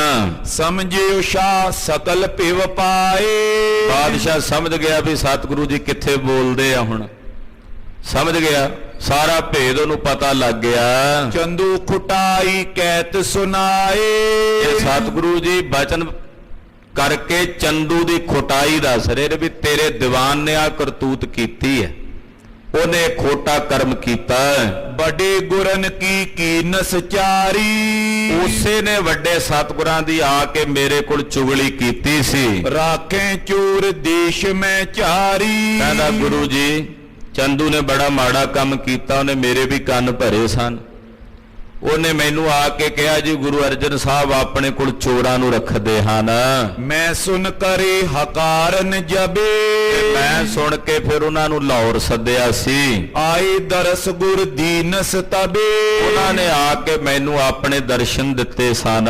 ਸੰਧਿਆ ਭਾਈ ਗਏ ਨਿਜ ਡੇਰੇ, ਜਦੋਂ ਸ਼ਾਮ ਹੋਈ ਤੇ ਉਹ ਮੇਰੇ ਕੋਲੋਂ ਚਲੇ ਗਏ ਉੱਠ ਕੇ ਆਪਣੇ ਸਥਾਨ ਨੂੰ। ਪੁਨ ਮੋਕੋ ਸੁਧ ਨੇ ਕਿਸ ਬੇਰੇ, ਚੰਦੂ ਲੈ ਗਿਆ ਉਹਨਾਂ ਨੂੰ ਨਾਲ। ਮੈਂ ਮੁੜ ਕੇ ਦਿੱਲੀ ਆ ਗਿਆ, ਮੈਨੂੰ ਫਿਰ ਮੁੜ ਕੇ ਉੱਥੋਂ ਦੀ ਕੋਈ ਸੁੱਧ ਨਹੀਂ। ਅਬ ਤੁਮਰੀ ਇਹ ਰੀਤ ਸੁਨਾਈ, ਮਹਾਰਾਜ ਹੁਣ ਵੀ ਚੰਦੂ ਨੇ ਕਰਤੂਤ ਕੀਤੀ, ਜਿਹੜਾ ਤੁਹਾਨੂੰ ਮੈਂ ਸੱਦਿਆ ਇੱਥੇ ਵੀ ਚੰਦੂ ਕਰਕੇ ਹੀ ਸੱਦਿਆ। ਚੰਦੂ ਨੇ ਮੇਰੇ ਕੋਲ ਇਹ ਚੁਗਲੀ ਕੀਤੀ, ਇਹ ਗੱਲ ਸੁਣਾਈ। ਲਈ ਬਟੋਰ ਚਮੋ ਸਮੁਦਾਈ, ਕਿ ਗੁਰੂ ਹਰਗੋਬਿੰਦ ਸਾਹਿਬ ਨੇ ਸੈਨਾ ਰੱਖ ਲਈ ਹੈ, ਉਹਨਾਂ ਨੇ ਆਪਣੇ ਕੋਲ ਫੌਜਾਂ ਰੱਖ ਲਈਆਂ ਹਨ। ਬੈਠੇ ਤਖਤ ਬਾਕ ਉਚਰੇ, ਔਰ ਉਹਨਾਂ ਨੇ ਤਖਤ ਰਚ ਲਿਆ ਤੇ ਤਖਤ ਤੇ ਬਹਿ ਕੇ ਉਹ ਗੱਲਾਂ ਕਰਦੇ ਨੇ। ਗੁਰੂ ਪਿਤਾ ਕੋ ਬਦਲਾ ਲੈ, ਅਸੀਂ ਆਪਣੇ ਗੁਰੂ ਪਿਤਾ ਦੀ ਸ਼ਹੀਦੀ ਦਾ ਬਦਲਾ ਲਵਾਂਗੇ। ਇਮ ਸੁਨ ਕੈ ਭ੍ਰਮ ਉਪਜਿਓ ਮੋਰੇ, ਜਦੋਂ ਚੰਦੂ ਨੇ ਇਹ ਚੁਗਲੀਆਂ ਕੀਤੀਆਂ ਤੁਹਾਡੇ ਖਿਲਾਫ ਮੇਰੇ ਕੰਨ ਭਰੇ, ਤਾਂ ਮਹਾਰਾਜ ਸੱਚ ਦੱਸਾਂ ਵੀ ਮੇਰਾ ਮਨ ਵੀ ਭਰਮ ਚ ਆ ਗਿਆ ਸੀ, ਮੇਰਾ ਮਨ ਵੀ ਤੁਹਾਡੇ ਪ੍ਰਤੀ ਭਰਮ ਚ ਆ ਗਿਆ ਸੀ। ਪਟਿਓ ਵਜ਼ੀਰ ਖਾਨ ਤੁਮ ਡੇਰੇ, ਪਰ ਵਜ਼ੀਰ ਖਾਨ ਦਾ ਭਲਾ ਹੋਵੇ, ਇਹਨੇ ਮੈਨੂੰ ਪਾਪ ਕਰਨ ਤੋਂ ਵਰਜਿਆ, ਮੈਂ ਇਹਨੂੰ ਤੁਹਾਡੇ ਕੋਲ ਭੇਜਿਆ। ਕਿਰਪਾ ਧਾਰ ਦਰਸ਼ਨ ਕੋ ਦੀਨਾ, ਤੁਸੀਂ ਬੜੀ ਦਇਆ ਕੀਤੀ, ਤਰਸ ਕੀਤਾ, ਮੇਰੇ ਤੇ ਕਿਰਪਾ ਧਾਰ ਕੇ ਆ ਕੇ ਮੈਨੂੰ ਦਰਸ਼ਨ ਦਿੱਤੇ। ਨਹੀਂ ਬਿਕਾਰ ਆਪ ਮੈਂ ਚੀਨਾ, ਤੁਹਾਡੇ ਦਰਸ਼ਨ ਕਰਕੇ ਮੇਰੇ ਜਿੰਨੇ ਭਰਮ ਸੀ ਦੂਰ ਹੋ ਗਏ। ਮੈਂ ਭਰਮ ਜਿਹੜਾ ਪਾਲੀ ਬੈਠਾ ਸੀ, ਜੋ ਚੰਦੂ ਨੇ ਮੈਨੂੰ ਭਰਮ ਪਾਇਆ ਸੀ, ਉਹ ਹੋਰ ਹੀ ਤਰ੍ਹਾਂ ਦੇ ਭਰਮ ਸੀ, ਪਰ ਤੁਹਾਡੇ ਦਰਸ਼ਨ ਕਰਦਿਆਂ ਮੇਰੇ ਸਾਰੇ ਭਰਮ ਦੂਰ ਹੋ ਗਏ। ਮਹਾਰਾਜ ਤੁਹਾਡਾ ਪਵਿੱਤਰ ਦਰਸ਼ਨ ਮੇਰਾ ਕਰਕੇ ਮਨ ਪਵਿੱਤਰ ਹੋਇਆ। ਮੁਝ ਤੇ ਬਦਲਾ ਕਿਮ ਤੁਮ ਚਾਓ, ਮੈਂ ਸੋਚਦਾ ਸੀ ਮਹਾਰਾਜ ਵੀ ਮੇਰੇ ਤੋਂ ਆਪ ਜੀ ਕੀ ਬਦਲਾ ਚਾਹੋਗੇ, ਵੀ ਮੇਰੇ ਕੋਲੋਂ ਕੀ ਬਦਲਾ ਲਵੋਗੇ। ਮਨ ਪੀ ਨਹੀਂ ਪਾਪ ਕੇ ਮਾਓ, ਕਿਉਂਕਿ ਮੈਂ ਤਾਂ ਪਾਪ ਕੀਤਾ ਹੀ ਨਹੀਂ, ਕੋਈ ਪਾਪ ਤਾਂ ਚੰਦੂ ਨੇ ਕੀਤਾ, ਜੁਰਮ ਤਾਂ ਉਹਨੇ ਕੀਤਾ ਹੈ। ਉਹਨੇ ਮੇਰੇ ਕੰਨ ਭਰੇ, ਚੁਗਲੀਆਂ ਲਾਈਆਂ, ਮਾੜੀਆਂ ਭੈੜੀਆਂ ਬਾਦੀਆਂ ਮੈਨੂੰ ਆ ਕੇ ਸੁਣਾਈਆਂ, ਉਹਨੇ ਭਰਮਾਇਆ, ਗੁੰਮਰਾਹ ਉਹਨੇ ਕੀਤਾ ਸੀ। ਜਿਨੋ ਕੀਨ ਤਿਨ ਤੇ ਅਬ ਲੀਜੇ, ਮਹਾਰਾਜ ਜਿਹਨੇ ਕੀਤਾ ਉਹਦੇ ਕੋਲ ਲਓ ਬਦਲਾ, ਰੱਜ ਰੱਜ ਲਓ। ਮਹਾਰਾਜ ਜਿਹਨੇ ਗੁਨਾਹ ਕੀਤਾ ਉਹਦੇ ਕੋਲ ਲਓ ਬਦਲਾ। ਮੈਂ ਨਿਸ਼ਪਾਪ ਕਿਰਪਾ ਨਿਜ ਕੀਜੇ, ਮਹਾਰਾਜ ਮੈਂ ਤਾਂ ਨਿਸ਼ਪਾਪ ਆ, ਮੇਰੇ ਤੇ ਕਿਰਪਾ ਰੱਖਿਓ, ਮੈਂ ਨਹੀਂ ਜੇ ਕੋਈ ਪਾਪ ਕੀਤਾ। ਬਾਦਸ਼ਾਹ ਕਹਿੰਦਾ ਮੇਰੇ ਤੇ ਕਿਰਪਾ ਰੱਖਿਓ, ਜਿਹਨੇ ਕੀਤਾ ਉਹਦੇ ਕੋਲੋਂ ਬਦਲਾ ਲਾਓ। ਚਤਰ ਕਟੀ ਇੱਕ ਦਰਸ਼ਨ ਕਰਿਓ। ਮਹਾਰਾਜ ਮੈਂ ਤਾਂ ਬਸ ਗੁਰੂ ਅਰਜਨ ਸਾਹਿਬ ਨੂੰ ਸੱਦਿਆ ਹੀ ਸੀ, ਉੱਥੇ 4 ਘੜੀਆਂ ਉਹ ਮੇਰੇ ਕੋਲ ਬੈਠੇ, ਮੈਂ ਉਹਨਾਂ ਦੇ ਦਰਸ਼ਨ ਕੀਤੇ, ਉਹਨਾਂ ਨੇ ਮੈਨੂੰ ਆਪਣੇ ਬਚਨ ਸੁਣਾਏ। ਉਨ ਕੁਛ ਕਿਓ ਨਾ ਮੈਂ ਉਰ ਧਰਿਓ। ਮੈਂ ਉਹਨਾਂ ਨੂੰ ਕੋਈ ਫਿਰ ਬਚਨ ਨਹੀਂ ਕੀਤਾ, ਕੋਈ ਉਹਨਾਂ ਨੂੰ ਕਿਸੇ ਤਰ੍ਹਾਂ ਦਾ ਕੌੜਾ ਬੋਲ ਨਹੀਂ ਬੋਲਿਆ। ਸ਼੍ਰੀ ਹਰਿ ਗੋਬਿੰਦ ਗਿਰਾ ਉਚਾਰੀ। ਜਦੋਂ ਬਾਦਸ਼ਾਹ ਆਪਣੀ ਸਫਾਈ ਦੇਣ ਲੱਗ ਪਿਆ ਵੀ ਚੰਦੂ ਨੇ ਕੀਤਾ ਜੀ ਗੁਨਾਹ, ਉਹਦਾ ਪਾਪੀ ਆ, ਉਹਨੂੰ ਫੜ ਕੇ ਬਦਲਾ ਲਓ ਉਹਦੇ ਕੋਲੋਂ, ਤੇ ਸੁਣ ਕੇ ਧੰਨ ਗੁਰੂ ਹਰਗੋਬਿੰਦ ਸਾਹਿਬ ਜੀ ਬੋਲੇ, ਛੇਰੋ ਕਾ ਜ਼ਿਕਰ ਅਸ ਭਾਰੀ। ਮਹਾਰਾਜ ਜੀ ਦੀਆਂ ਭੌਹਾਂ ਚੜੀਆਂ। ਪਾਤਸ਼ਾਹ ਕਹਿੰਦੇ ਬਾਦਸ਼ਾਹ ਹੁਣ ਇਹ ਗੱਲਾਂ ਨਾ ਛੇੜ, ਜਿਹੜੀਆਂ ਹੋ ਗਈਆਂ ਬੀਤ ਗਈਆਂ, ਇਹਦਾ ਹੁਣ ਛੇੜਾ ਨਾ ਛੇੜ ਵੀ ਕੌਣ ਪਾਪੀ ਆ ਕੌਣ ਪੁੰਨੀ ਹੈ। ਇਹ ਲੇਖਾ ਦਰਗਾਹ ਖੁਦਾਏ। ਇਹ ਲੇਖਾ ਦਾ ਨਿਰੰਕਾਰ ਦੇ ਘਰ ਚ ਲਵਾਂਗੇ, ਜਿਹਨੇ ਗੁਨਾਹ ਕੀਤਾ ਦਰਗਾਹ ਵਿੱਚ ਉਹਦੇ ਕੋਲ ਲਵਾਂਗੇ ਲੇਖਾ। ਜਿਹਦੇ ਕੋਲ ਇੱਥੇ ਲੈਣਾ ਇੱਥੇ ਲੈ ਲਾਂਗੇ, ਜਿਹਦੇ ਕੋਲ ਉੱਥੇ, ਦੋਵੇਂ ਜਹਾਨ ਸਾਡੇ ਆ, ਇਹ ਲੋਕ ਵੀ ਸਾਡਾ ਪਰਲੋਕ ਵੀ ਸਾਡਾ। ਜਿਹਦੇ ਕੋਲ ਇੱਥੇ ਲੈਣਾ ਹਿਸਾਬ ਕਿਤਾਬ ਇੱਥੇ ਲੈ ਲਾਂਗੇ, ਤੇ ਜਿਹਦੇ ਕੋਲ ਉੱਥੇ ਲੈਣਾ ਪਿਆ ਉੱਥੇ ਵੀ ਲੈ ਲਵਾਂਗੇ। ਸਤਿ ਸ੍ਰੀ ਅਕਾਲ। ਪਾਤਸ਼ਾਹ ਜਾਣਦੇ ਸਨ ਵੀ ਜਿਸ ਬਾਦਸ਼ਾਹ ਦੀ ਅੱਖ ਥੱਲੇ ਪਾਪ ਹੋ ਰਿਹਾ ਵੀ ਉਹ ਬਾਦਸ਼ਾਹ ਕਿਵੇਂ ਸੁਰਖਰੂ ਹੋ ਸਕਦਾ, ਪਰ ਹਾਲੇ ਸਮਾਂ ਆਇਆ ਸੀ ਕਿ ਚੰਦੂ ਨੂੰ ਕਾਬੂ ਕਰਨਾ ਸੀ। ਸਭ ਤੋਂ ਤਾਕਤਵਰ ਦੀਵਾਨ ਸੀ ਬਾਦਸ਼ਾਹ ਦਾ, ਉਹਨੂੰ ਪਕੜ ਕੇ ਬਾਦਸ਼ਾਹ ਦੇ ਸਾਹਮਣੇ ਬੇਇੱਜ਼ਤ ਕਰਨਾ ਸੀ, ਉਹਦੀਆਂ ਮੁਸ਼ਕਾਂ ਬੰਨਣੀਆਂ ਸੀ। ਇਹ ਬੜੀ ਵੱਡੀ ਬਹਾਦਰੀ ਤੇ ਸੂਰਬੀਰਤਾ ਦਾ ਕੰਮ ਸੀ ਗੁਰੂ ਖਾਲਸਾ ਜੀ, ਇਹ ਕੋਈ ਛੋਟੀ ਗੱਲ ਨਹੀਂ ਸੀ ਕਿ ਹਿੰਦੁਸਤਾਨ ਦੇ ਤਖਤ ਦਾ ਬਾਦਸ਼ਾਹ, ਉਹਦਾ ਉਹ ਦੀਵਾਨ ਕਿ ਬਾਦਸ਼ਾਹ ਤੋਂ ਬਾਅਦ ਜਿਹਦੀ ਸਾਰੇ ਪਾਸੇ ਚੱਲਦੀ ਸੀ, ਉਹਨੂੰ ਉਸੇ ਬਾਦਸ਼ਾਹ ਦੀ ਕਚਹਿਰੀ 'ਚ ਪਕੜ ਕੇ ਮੁਸ਼ਕਾਂ ਬੰਨ ਕੇ ਜੁੱਤੀਆਂ ਮਾਰਦੇ ਨੂੰ ਬਾਹਰ ਲੈ ਕੇ ਜਾਣਾ, ਇਹ ਹਿੰਦੁਸਤਾਨ ਦੇ ਲੋਕਾਂ ਵਿੱਚੋਂ ਕਾਇਰਤਾ ਕੱਢ ਕੇ ਉਹਨਾਂ ਅੰਦਰ ਸੂਰਬੀਰਤਾ ਭਰਨ ਦਾ ਕਿੱਤਾ ਸੀ, ਕਾਰਜ ਸੀ। ਸਤਿ ਸ੍ਰੀ ਅਕਾਲ। ਕਾਇਰਤਾ ਛੱਡੋ, ਗੀਦੀਪੁਣਾ ਤਿਆਗੋ। ਇਹ ਗੁਰਦੇਵ ਨੇ ਇੱਕ ਵੱਡਾ ਭਾਰੀ ਸੁਨੇਹਾ ਭਾਰਤ ਖੰਡ ਦੇ ਸਮਸਤ ਲੋਕਾਂ ਨੂੰ ਦਿੱਤਾ ਸੀ। ਤੋ ਪਾਤਸ਼ਾਹ ਕਹਿੰਦੇ ਬਾਦਸ਼ਾਹ ਇਹ ਹੁਣ ਅੱਗੇ ਵੇਖਾਂਗੇ, ਨਿਰੰਕਾਰ ਦੀ ਦਰਗਾਹ ਵਿੱਚ ਵੀ ਲੇਖਾ ਹੋਣਾ ਹੈ। ਤਬ ਲੇ ਹੈ ਜਬ ਕਰ ਹੈ ਨਿਆਏ। ਜਦੋਂ ਇਨਸਾਫ ਕਰਾਂਗੇ ਉਦੋਂ ਲਵਾਂਗੇ ਲੇਖਾ, ਸਾਰਾ ਹਿਸਾਬ ਕਿਤਾਬ ਕਰਾਂਗੇ। ਯਹਾਂ ਨ ਨਿਬਰੇ ਬਾਕੀ ਮਹਾ। ਇੱਥੇ ਨਹੀਂ ਜੇ ਨਿਬੜਨਾ ਸਾਰਾ ਕੁਝ, ਜਿਹੜੀ ਬਾਕੀ ਰਹਿ ਜਾਣੀ ਨਾ, ਬਾਕੀ ਤਲਬਾਂ ਪੌਸਨ ਆਕੀਆਂ, ਬਾਕੀ ਜਿਨ੍ਹਾਂ ਰਹੇ, ਗੁਰਬਾਣੀ ਦਾ ਮਾਂ ਵਾਕ ਹੈ, ਉਹਨਾਂ ਨੂੰ ਆਵਾਜ਼ਾਂ ਪੈਣੀਆਂ ਨੇ, ਸੱਦੇ ਪੈਣੇ ਆ ਉੱਥੇ ਨਿਰੰਕਾਰ ਦੇ ਘਰ 'ਚ। ਜਿਨ੍ਹਾਂ ਦਾ ਬਾਕੀ ਰਹੇਗਾ ਨਾ ਹਿਸਾਬ ਕਿਤਾਬ, ਉਹਨਾਂ ਨੂੰ ਆਵਾਜ਼ ਪੈਗੀ, ਆ ਜਾਓ ਬਈ ਤੁਹਾਡਾ ਵੀ ਹੁਣ ਨਿਬੇੜਾ ਹੋਣਾ, ਹਿਸਾਬ ਕਿਤਾਬ ਹੋਣਾ, ਤੇ ਉੱਥੇ ਨਿਬੜੇਗਾ ਸਾਰਾ ਕੁਝ। ਨਰਕ ਸਜਾਈ ਬਨਤ ਹੈ ਜਾਂ। ਉੱਥੇ ਫਿਰ ਜਿਹੜੀ ਸਜ਼ਾ ਉਹ ਨਰਕ, ਘੋਰ ਨਰਕ ਦੀ ਸਜ਼ਾ, ਜਿਹਨੂੰ ਤੁਸੀਂ ਦੋਜਕ ਕਹਿੰਦੇ ਹੋ ਨਾ ਬਾਦਸ਼ਾਹ, ਉਹ ਘੋਰ ਦੋਜਕਾਂ ਦੀ ਨਰਕ ਦੀ ਸਜ਼ਾ ਭੋਗੇਗਾ ਉੱਥੇ। ਸੰਕਟ ਪਰੇ ਬਿਰਲਾਪ ਪੁਕਾਰੇ। ਔਰ ਉੱਥੇ ਇੰਨਾ ਸੰਕਟ ਪਾਣਗੇ ਉਹ ਲੋਕ ਜਿਨ੍ਹਾਂ ਨੇ ਗੁਨਾਹ ਕੀਤਾ, ਜਿਹੜੇ ਜਿਹੜੇ ਵੀ ਵਿੱਚ ਸੀਗੇ। ਮੁੱਖ ਰੂਪ 'ਚ ਤਾਂ ਚੰਦੂ ਨਜ਼ਰ ਆ ਰਿਹਾ ਨਾ, ਪਰ ਪਿੱਛੇ ਕੌਣ ਕੌਣ ਸੀ? ਹੁਣ ਤਾਂ ਸਾਰੇ ਸਾਫ਼ ਕਹਿੰਦੇ ਅਸੀਂ ਨਹੀਂ ਕੀਤਾ, ਅਸੀਂ ਨਹੀਂ ਕੀਤਾ। ਇਹੀ ਰਾਜਨੀਤੀ ਸੀ ਨਾ ਇਹਨਾਂ ਦੀ। ਪਾਤਸ਼ਾਹ ਕਹਿੰਦੇ ਜਿਹਨੇ ਇੱਥੇ ਕੀਤਾ ਉਹਨੂੰ ਤਾਂ ਇੱਥੇ ਮਿਲ ਜਾਣਾ ਸਾਹਮਣੇ, ਪਰ ਜਿਹੜੇ ਪਿੱਛੇ ਰਹਿ ਕੇ ਕਰ ਰਹੇ ਸੀ, ਹਿਸਾਬ ਕਿਤਾਬ ਉਹਨਾਂ ਦਾ ਵੀ ਹੋਣਾ। ਜਦੋਂ ਨਰਕਾਂ 'ਚ ਪਏ ਆਵਾਜ਼ਾਂ ਮਾਰਨਗੇ, ਚੀਖ ਝਾੜਾ ਪਾਉਣਗੇ, ਉਹਨਾਂ ਦੇ ਕਿਸੇ ਪੈਗੰਬਰ, ਕਿਸੇ ਪੀਰ, ਕਿਸੇ ਔਲੀਏ ਨੇ ਉਹਨਾਂ ਦੀ ਆਵਾਜ਼ ਨਹੀਂ ਸੁਣਨੀ, ਕਿਸੇ ਉਹਨਾਂ ਦੀ ਬੌੜੀ ਨਹੀਂ ਕਰਨੀ, ਕਿਸੇ ਉਹਨਾਂ ਦੀ ਸਹਾਇਤਾ ਨਹੀਂ ਕਰਨੀ। ਚਿਰੰਕਾਲ ਦੁੱਖ ਭੋਗਤੇ। ਚਿਰੰਕਾਲ ਦਾ ਮਤਲਬ ਸਮੇਂ ਦਾ ਕੋਈ ਹੱਦਬੰਦੀ ਨਹੀਂ ਵੀ ਕਦੋਂ ਤੱਕ ਉਹ ਨਰਕਾਂ 'ਚ ਦੁੱਖ ਭੋਗਣਗੇ। ਨਹੀਂ ਸਹਾਇਕ ਸੰਗ ਨਿਆਰੇ। ਉੱਥੇ ਕੋਈ ਉਹਨਾਂ ਦਾ ਸਹਾਇਕ ਨਹੀਂ ਹੋਵੇਗਾ, ਕੋਈ ਉੱਥੇ ਉਹਨਾਂ ਦਾ ਮਦਦਗਾਰ ਨਹੀਂ ਹੋਵੇਗਾ। ਜਿਹੜਾ ਮਦਦਗਾਰ ਬਣ ਕੇ ਆਵੇਗਾ ਉਹਨੂੰ ਵੀ ਧਰ ਲਿਆ ਜਾਏਗਾ ਉੱਥੇ ਹੀ। ਹਾਂਜੀ, ਅੰਤਰਜਾਮੀ ਸਭ ਕਿਛ ਜਾਣੇ। ਉਹ ਪਰਮੇਸ਼ਰ ਅੰਤਰਜਾਮੀ ਆ ਬਾਦਸ਼ਾਹ, ਉਹ ਜਾਣਦਾ ਸਭ ਕੁਝ, ਕੱਲੇ ਕੱਲੇ ਦੇ ਅੰਦਰ ਦੀ ਜਾਣਦਾ ਹੈ। ਤਿਸ ਤੇ ਕਹਾ ਛਪਾਵਨ ਠਾਨੇ। ਦੁਨੀਆ ਕੋਲੋਂ ਛੁਪਾ ਸਕਦੇ ਜੇ, ਪਰ ਉਹ ਅਸੰਤਰਜਾਮੀ ਵਾਹਿਗੁਰੂ ਕੋਲੋਂ ਨਹੀਂ ਛੁਪਾਇਆ ਜਾ ਸਕਦਾ। ਅਬ ਮਨ ਕਾ ਮੰਗਵਾਵੂ ਸੋਏ। ਬਾਦਸ਼ਾਹ ਤੂੰ ਸਫਾਈ ਨਾ ਦੇ, ਤੂੰ ਚੰਦੂ ਦੇ ਘਰੋਂ ਮਣਕਾ ਮੰਗਾ, ਸਾਡੇ ਪਿਤਾ ਗੁਰਦੇਵ ਦੀ ਜਿਹੜੀ ਮਾਲਾ ਸੀ ਉਹਦਾ ਮਣਕਾ ਮੰਗਵਾ। बड़े गुरु के घर में जोए, ਉਹ ਮਾਲਾ ਸਾਡੇ ਵੱਡਿਆਂ ਸਤਿਗੁਰਾਂ ਦੇ ਕੰਠ ਵਿੱਚ ਸੀ। ਮਹਾਰਾਜ ਆਪਣੇ ਪਿਤਾ ਗੁਰਦੇਵ ਦਾ ਵੱਡਿਆਂ ਦਾ ਨਾਂ ਨਹੀਂ ਲੈਂਦੇ, ਅਦਬ ਰੱਖਦੇ, ਸਤਿਕਾਰ ਰੱਖਦੇ। ਇਹ ਭਾਵਨਾ ਹੀ ਆ ਨਾ ਖਾਲਸਾ ਜੀ, ਨਾਂ ਵੀ ਲੈ ਲੈਨੇ ਆ ਪਰ ਵੱਡਿਆਂ ਦਾ ਅਦਬ ਰੱਖਣਾ, ਸਤਿਕਾਰ ਰੱਖਣਾ।